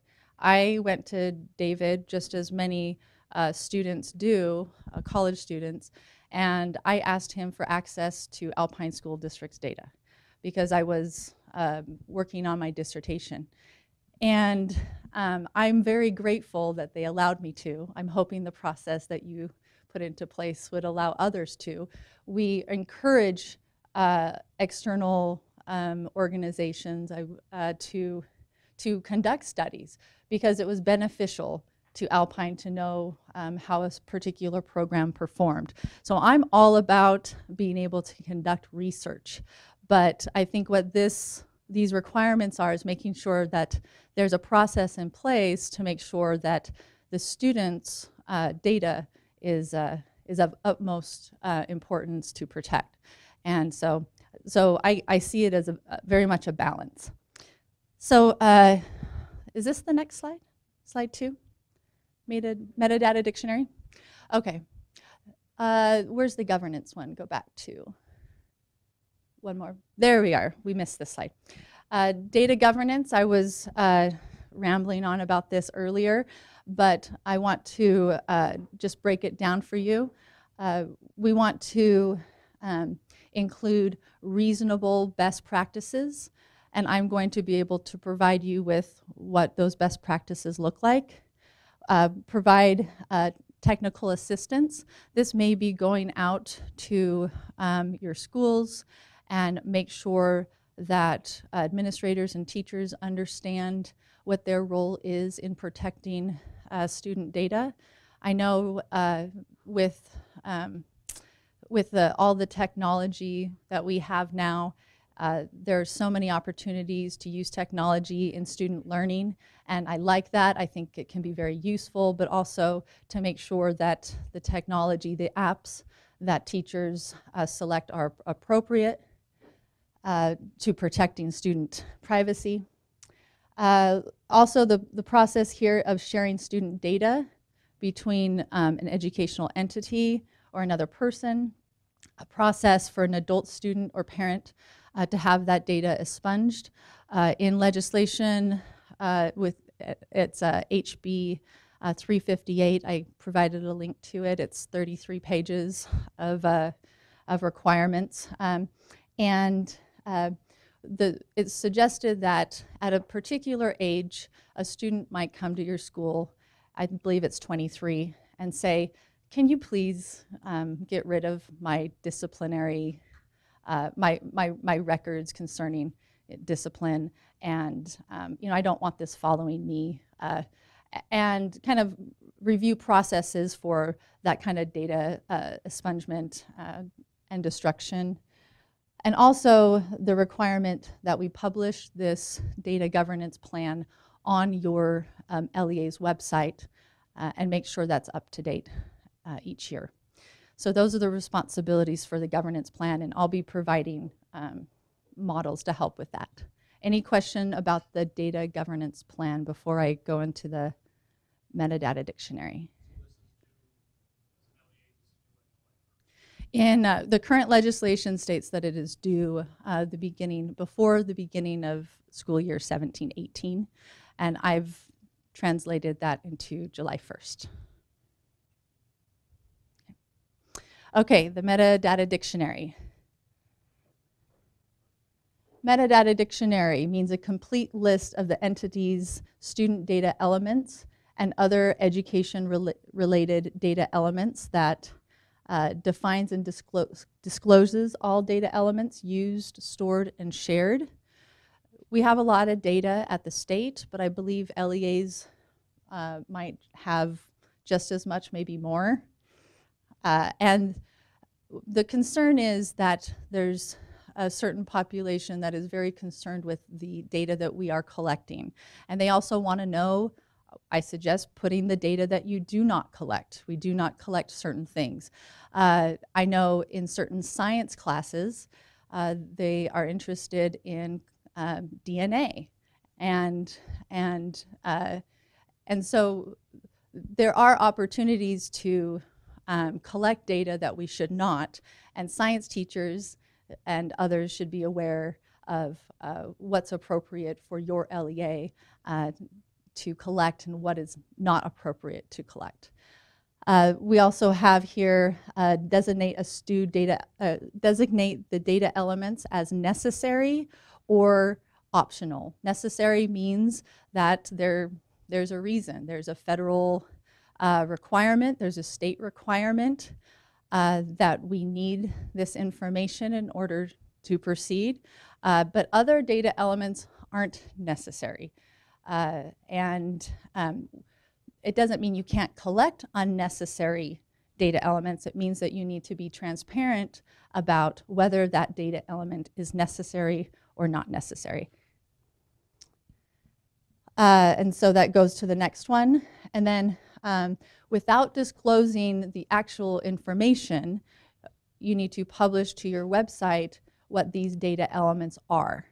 And we will be creating our own metadata dictionary here at the state. It's a big lift. We collect a lot of data. We might collect more. In any case, it's a big lift. Some of the data elements we collect maybe aren't necessary.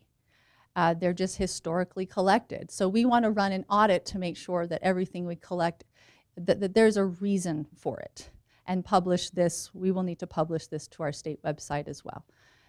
Any questions about, and this is very, very new, so any questions about the metadata dictionary? You have a question? Yes? What's that? Is there going to be a template for this? There is going to be guidance that we come up with that will list what others are doing. We'll be working, there's one of those groups that we're going to be discussing in the next board meeting is a user group, and these LEAs, we have folks from various LEAs that are interested in participating in this, so we will be using them as guinea pigs-ish, like. If you want to be a guinea pig, let me know. But if you want to help in creating those templates, I'm very happy to have you. But first we need to create these groups, and then we can meet and start creating these. Good question. Okay, any other questions? Yes.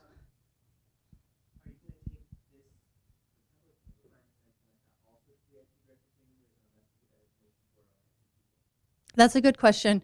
When is the IT meeting? Okay. Okay. That's a good.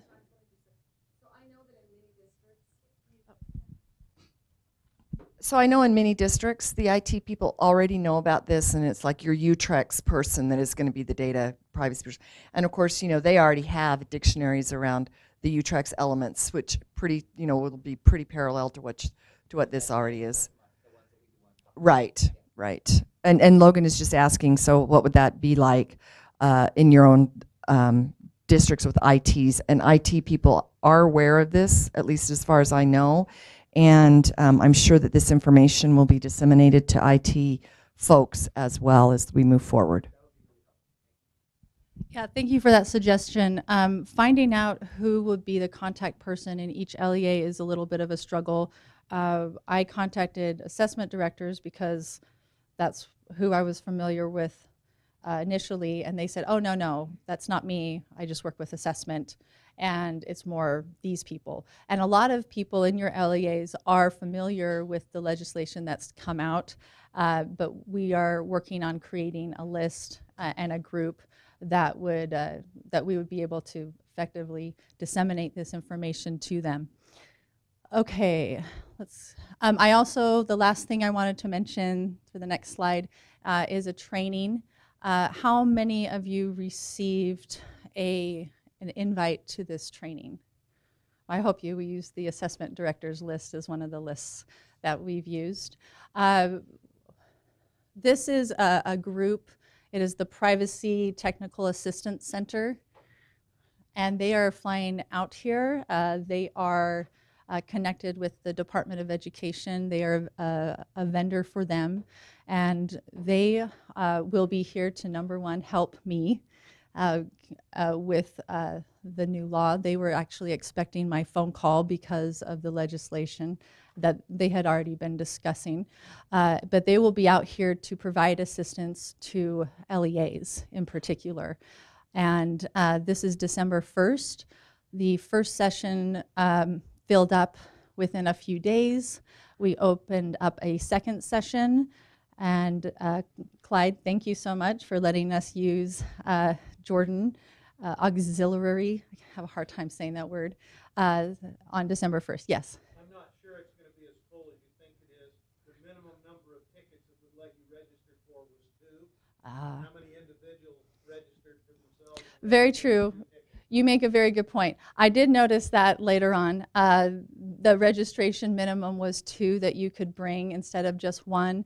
However, the room holds 240, but how would you like to have a meaningful conversation with 240 folks?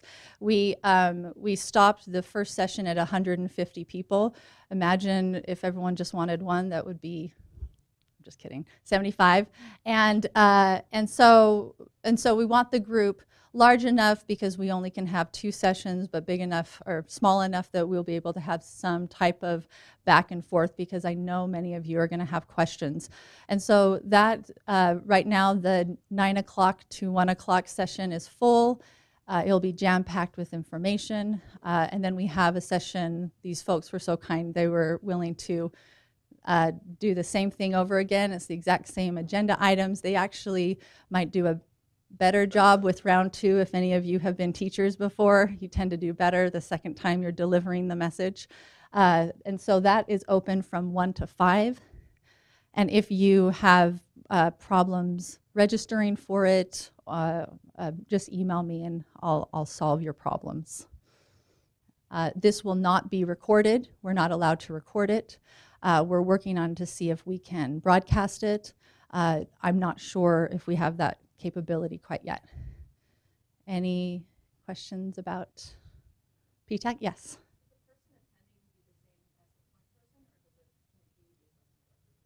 Okay, question was, should the person attending be the point person that I've been referring to, or can it be an assessment director?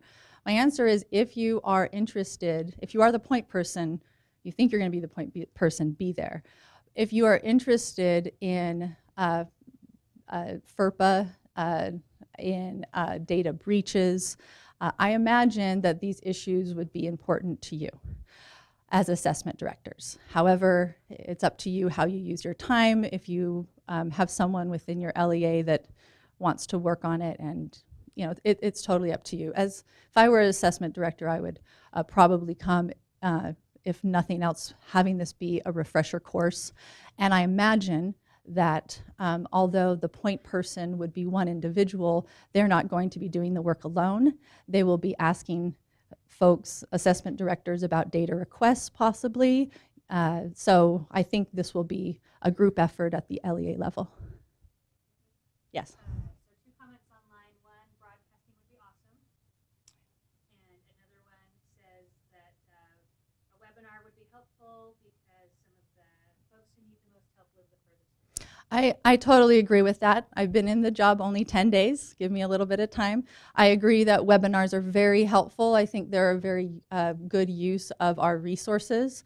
But this group in particular, they do not allow recordings, and they're very private and secure.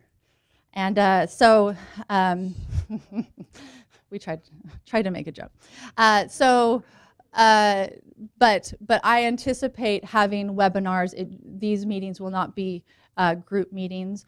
I am learning this as I go as well, and so these folks are coming out to spend the day with me the day before on November 30th, and so we're learning this a little bit together.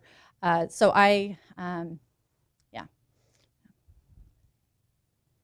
Okay, well, thank you very much. If you have any questions, feel free to email me. Yeah. Oh, yes. Yeah, this is the second session. There are 2, 9 to 1, and then we don't give them any breaks, 1 to 5. Okay, thank you. Thank you, Whitney. I'm sure we'll have lots of questions. All right. Slide forward to the next one. There we go. Okay. So in the October AD meeting, we gave you a list of dates for the principals training. Tomorrow was going to be the first one in that series. In the November webinar, Wednesday webinar, was the first time and ended up being the only time that we gave you the course codes to sign up for on OnTrack. And because of that, we did not have a good idea of who was going to be able to be attending.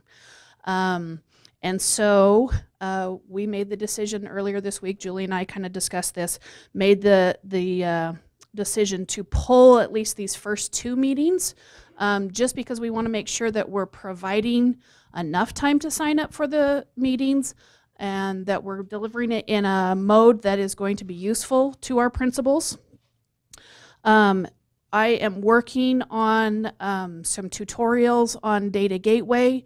We are leaving the other principals meetings in OnTrack right now. Although we have closed them for enrollment, we can open them back up. And I just kind of wanted to get a feel for if you are interested in a more webinar type of mode of presentation for these principals trainings. We can do them in modules so that you would just get Deep Dive ORS, Deep Dive Gateway, Deep Dive Accountability, and then the other information that we're trying to offer is to get some of the things that are being taught through assessment to achievement some of the way to look at data and then move to instructional strategies and things like that. We'd like to get that out to a larger audience. And so that could also be kind of a module that we could offer. So that is kind of our reasoning why we canceled those first two principals trainings, just because we felt like we had not advertised it well enough, and that we also wanted to see what else is available. Are there any questions or comments about principals trainings that you would like to see? Oh, if we go to the next slide, this will cover. So this is the agenda options.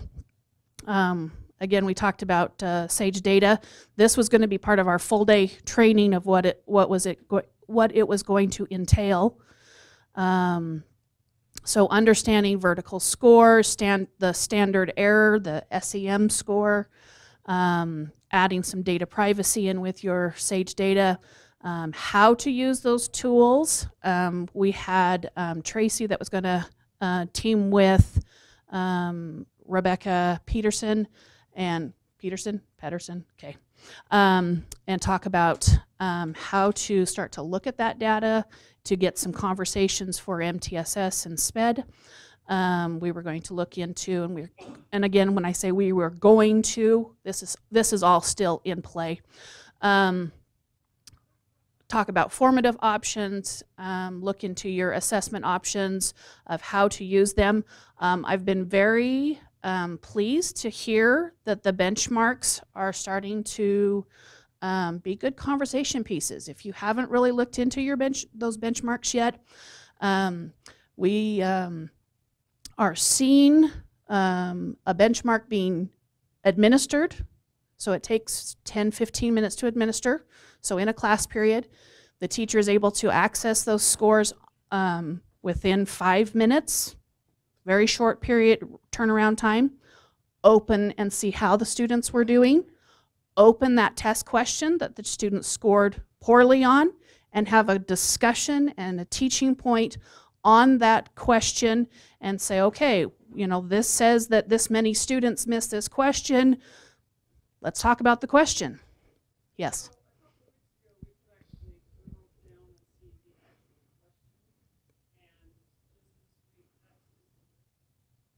Okay, so the question is that the questions are now not showing up in the benchmark that you saw?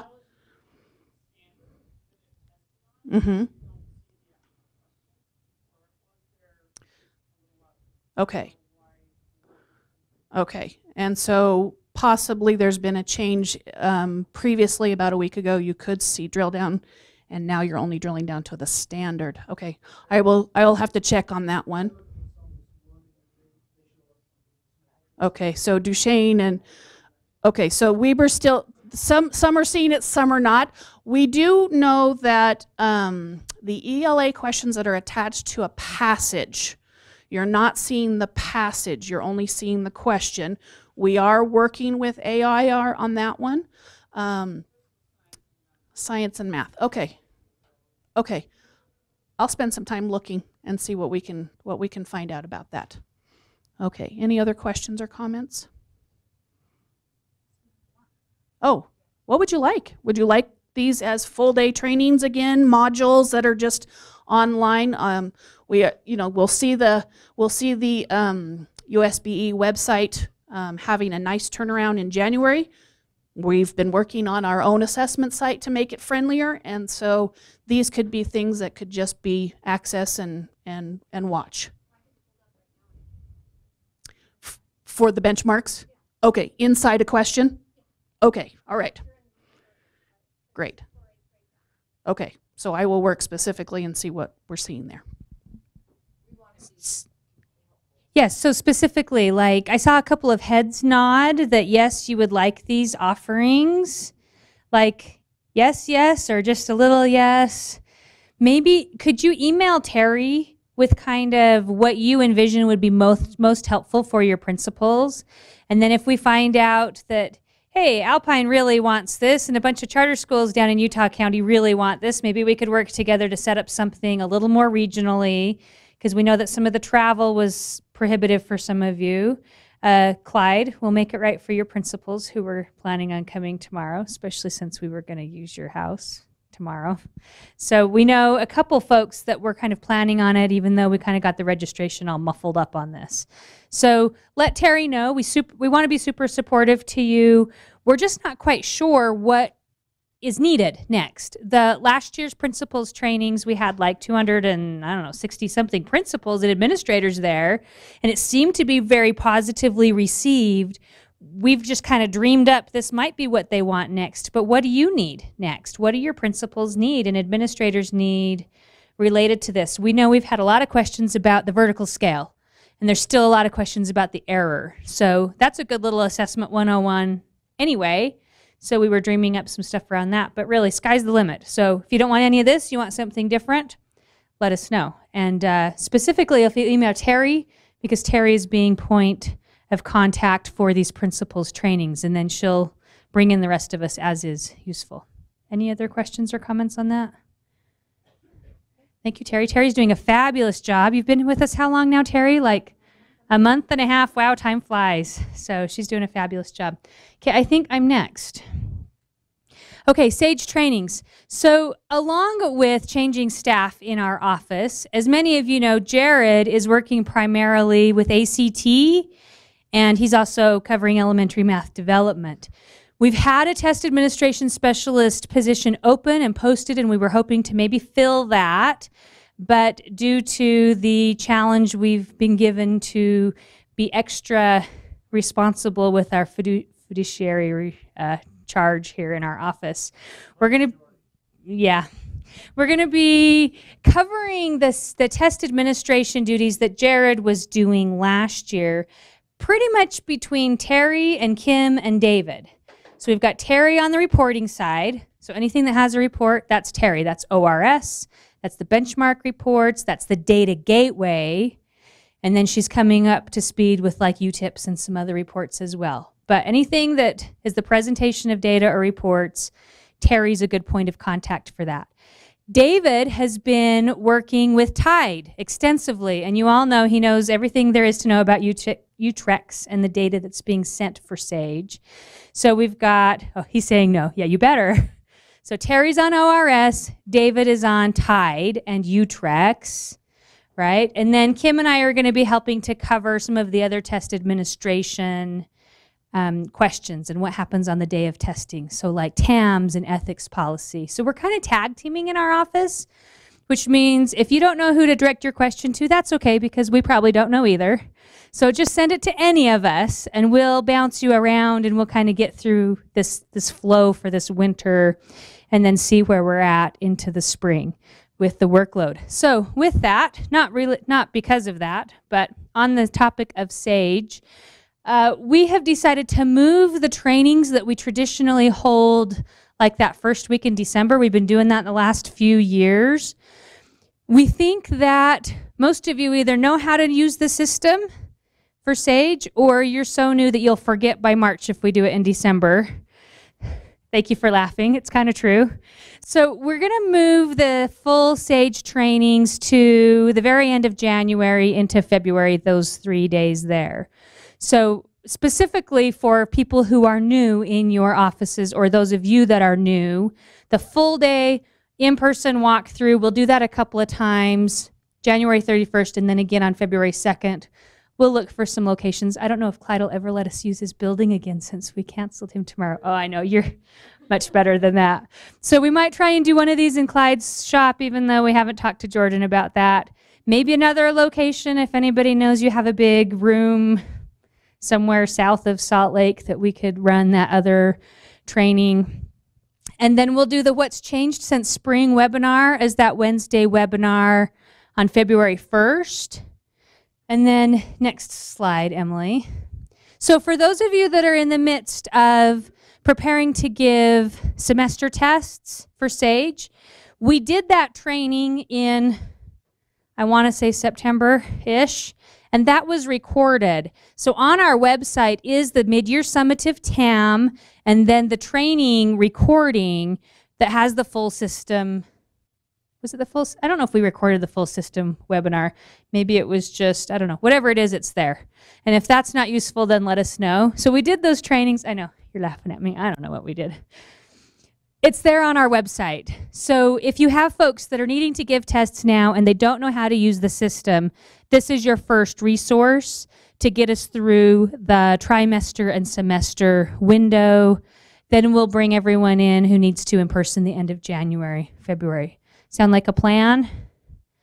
And if you need something else, let us know and we'll figure out how to support you to meet everyone's needs. Good. Remember, there is the ethics policy. Remember that? It did get updated. I think we actually updated our materials.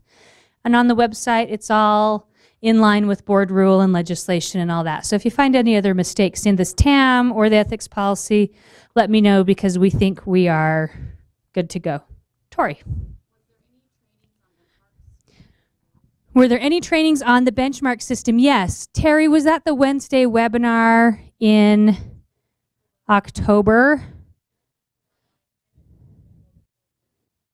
So it says benchmark modules. It's on our website archived. If whoever asked that wants to email either Terry or myself, we can post you the link.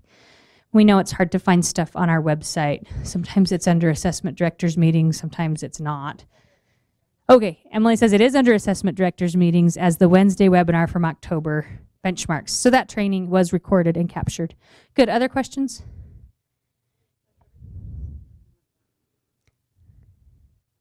Oh, the conference ended? Check the UEN link.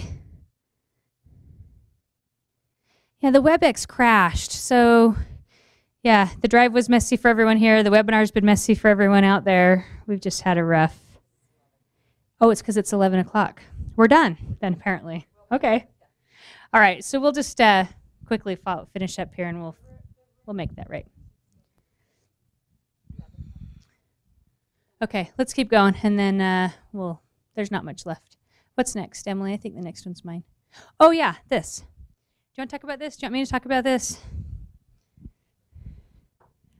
I got Joellen out of her chair. So I think we announce that, so for 2018, we're going to do an extension. The board has approved an extension of the SAGE contract. So we'll have the same assessment through 2018.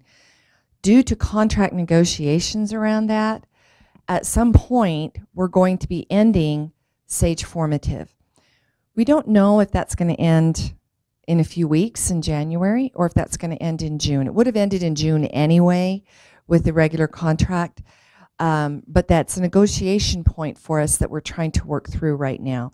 So with that in mind, we know that there's some use out there, not a lot of use of the SAGE formative system, but we're going to be migrating those items over to UTIPS. I'm going to let Julie talk about that migration. But just a heads up, I don't want people to be all like, oh my gosh, it just went away.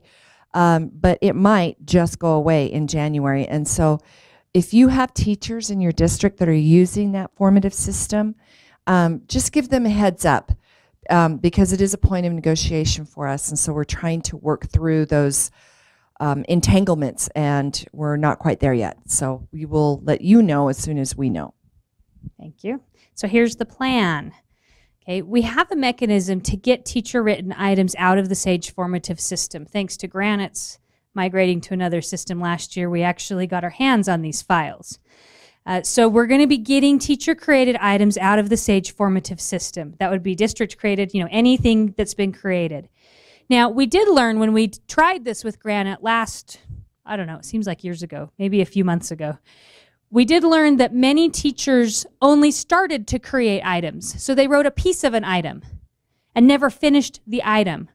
We're not going to touch those, okay? So if you have teachers who are heavily invested or you have district common assessments or things in the SAGE formative system, step one is to make sure that the items are complete because we're not going to extract anything that's not complete, okay?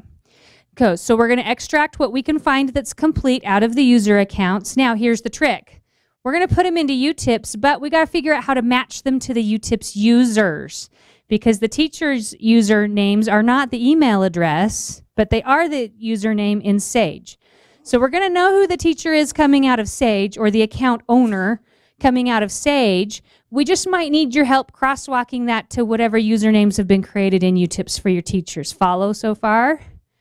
Right? So once we can figure out a match between the teacher to the teacher, we'll put those items into UTIPS as best we can. So like I said, we played with this a little while ago. UTIPS is pretty ready to receive them, we think. We're going to be working on this. We will let you know what the cutoff date is that we pull this export out of Sage Formative. I don't know what that date is right now. Probably in December, okay, because the January possibility is somewhat real. Okay, so we're trying to prepare to get things out of the Sage Formative system in December, and then teachers are going to leave for the holidays, come back in January and freak out because they wanted to give a test on January 3rd and Sage Formative would be down. That would be the worst case scenario. Okay, like absolutely worst case scenario. So we're trying to work out what kind of transition plan we can. UTIPS is well and live and more robust than ever. So I know that some of you have kind of moved away from UTIPS and found other solutions and things like that. UTIPS is actually kicking along quite well. We do have a Utrex integration into Utrex, right? All these U acronyms. A Utrex integration into UTIPS. Davis was the last to migrate, and I think we have you guys all set up. That's all rolling. And we just got confirmation from our developer. Was that this morning, Kim? It was this morning that we are ready to roll over semester enrollments into UTIPS as Utrex starts flipping for the semester. We're not quite sure how that's going to look, but we're going to have a mechanism to have the first semester data and the second semester data, and it's going to affect reports a little bit. So we'll get documentation on that. Like I said, we just got word this morning that we're ready to start flipping those enrollments for the semester. So we're working on, again, augmenting UTIPS, making it a usable and strong tool. That organization hierarchy in UTIPS was always one of the biggest pain points. So the Utrex has created other pain points related to that, but we're working through it. Next on the development list for UTIPS is to go after new reports and to get the new item types in UTIPS. Both of those we were working on this summer as we were waiting for the Utrex stuff to get triggered. So we've been in the Utrex integration process for the last number of months. As we get this semester now in place, then we'll go back to new reports in UTIPS and new item types in UTIPS. So Terry and Kim are going to be tag teaming UTIPS. I'm going to be supporting them. So let us know what your needs are in general with UTIPS. But big heads up, big FYI. We'll try and draft something for those we lost on the webinar as well. Questions? Yes.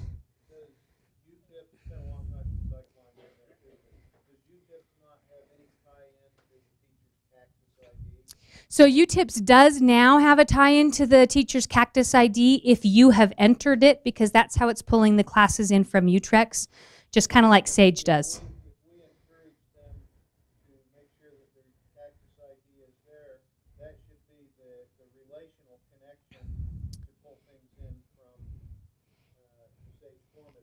Exactly. The teacher Cactus ID we're probably going to use as the hook to try and match these accounts. I just don't know how it's going to work exactly. So we may need help from you all. Kim. Kim and I have been working through this. It's a little, I mean, it's very, very hot off the presses. One thing that's really important to make sure the teachers understand is that anything that's already in the Sage Formative Test Bank that was a provided item is not moving over to UTIPS. So a lot of there are some teachers who created a couple items and then used the test bank and created their own little tests. Anything that's in that came from the Sage Formative Test Bank is not going to go, but if it's a completed teacher created item, those can be moved over. So that kind of happened with Granite. They had a bunch of combined items, and then that's where they got confused. So that's probably the most important thing to remember, is to remind them, because that's where the confusion is going to come from. Thanks, Kim. That's very important. We got a lot of our tests broke. It's because half of their test was from the item bank that's owned by AIR that we don't get to bring with us. So that's an important caveat. Okay, what's next? Oh, Apple. Okay, where's my Apple folks? Raise your hand. Okay, yeah, that's a lot of you in here. All right. Tomorrow's the day that we're done, one way or another, with Apple. And there's a lot of bodies we're kind of counting in this collateral damage that has resulted from the mess of Apple this year, is the only way I have to put it. So, lessons learned. 1, course codes, course codes, course codes. Set us up for just a disaster with Apple this year. And it's just what it was, right? Greg thought we had so many kids in the program, which was nowhere near the number of the kids we have actually in the program because they weren't in course codes. So course codes, we have to get that fixed before spring. Because when we get the year-end UTREX, we got to match this all up, and those kids have got to be in the course codes. So that's task number 1 for you. That's the long-term task, meaning before spring. David and I were actually on a phone call with LTI this morning, trying to figure out what the exit strategy is for this test administration from Apple. There are several thousand students eligible for Apple who have not, as of this morning, tested yet. We have today and tomorrow. I've sent a couple of you some numbers while we were sitting here because LTI got us the list. So tomorrow's it. They're going to have a process to add non-participation codes. So we're working on that with LTI so that you can explain why kids didn't test. Then a couple of things have come up. So you guys have been talking, make sure I answer all these questions. Unrated. Unrated happened because the speaking portion of the assessment was not interpretable. It was not legible. There was too much background noise. So unrated is the code from LTI that means we couldn't hear the kids speak clearly enough to score them. Regardless of what they've told you and the support desk has told you, that's the story on the unrateds. So those kids, you can request to have them test. You got to do that like right now, TikTok, so that they can test today or tomorrow. Unrateds can retest because the capture didn't happen clear enough on the microphones. There's been some talk about appeals where teachers have contacted LTI saying, I don't think the kid got the right score, I want to retest them. We are not doing any retesting for appeals. That is not covered under this contract. So the score is what the score is. And if the teacher knows something different and better about the kid's abilities, then more power to them. The assessment is just one data point. Remember, there's no participation rates. This is just meant to be a useful data point. So if the data point is not useful, use other more useful data point to help drive the conversations around dual immersion. Okay, what did I miss?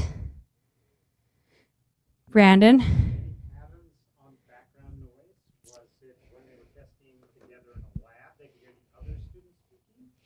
Yeah, great question. So patterns. Yeah, patterns on the background noise. So LTI's comment was that nationwide, I don't know how many kids they actually test, they have about a 2% unratable rate. We're coming in at just over 1%. So they said, wow, you guys are doing an amazing job. But they said what usually happens is there's too many kids in a room testing simultaneously, and they just hear all the chatter. So the mics are too live, there's too many kids, and it just gets muddled on the recording. But they did commend you all for having very good relative rates for capturing the audio. Good. Okay, so what's going to happen? After testing shuts down, there'll be a process to mark non-participation codes. Like I said, we're just working through what that is with LTI right now. So testing shuts down tomorrow, then you'll go in and mark non-participation codes. Then we're going to get a file. And David's going to go on this wonderful adventure of trying to match the kids that have been manually entered into a valid record in UTREX. We're going to need your help with that. Schools have entered a tremendously large volume, relatively speaking, of students. Some of them are duplicates. We're going to try and have LTI help us with those. Some of them, schools used the local ID. Some of them, teachers just made up a random number, 1, 2, 3, 4, 5, to enter the kids in. So we don't know who many of these kids are. Yeah, it's not funny, David. He's laughing.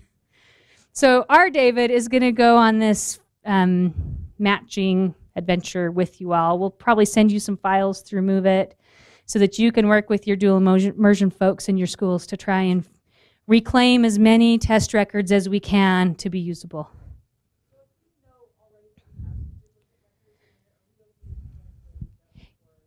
Yes, if you know you have duplicate records in there and you know which one the kids tested on, you can delete the duplicate. LTI just hasn't want to touch it yet because they don't know which record has been printed and is waiting for the kid to test in 10 minutes. So if you can do some of that cleanup before tomorrow, that would be tremendously helpful as one step. So duplicates, non-participation codes, matching student records. And then down the road, we're looking at putting some reports into the data gateway for this. So dream big. If you have ideas about what data would be useful in the data gateway for a program and school level, beyond the student level reporting LTI does, we're going to be open to those conversations as we get into the spring as well. Apple. It's been so much fun. Okay, anything else? Okay, you guys have been troopers. It's just been more fun than anyone should have been allowed to have. In one day. In one day. All right, thank you very much, and we appreciate your attendance here today. I just want to remind you that next month we will not have an in-person assessment director meeting. We'll probably do a webinar that third week of December. It'll be on a Wednesday, probably an hour Q&A, just tie up loose ends, things that we need to tie up before the end of the year. So that's sort of where we are. We'll start up again in January. So anyway, happy holidays. Eat lots of turkey next week.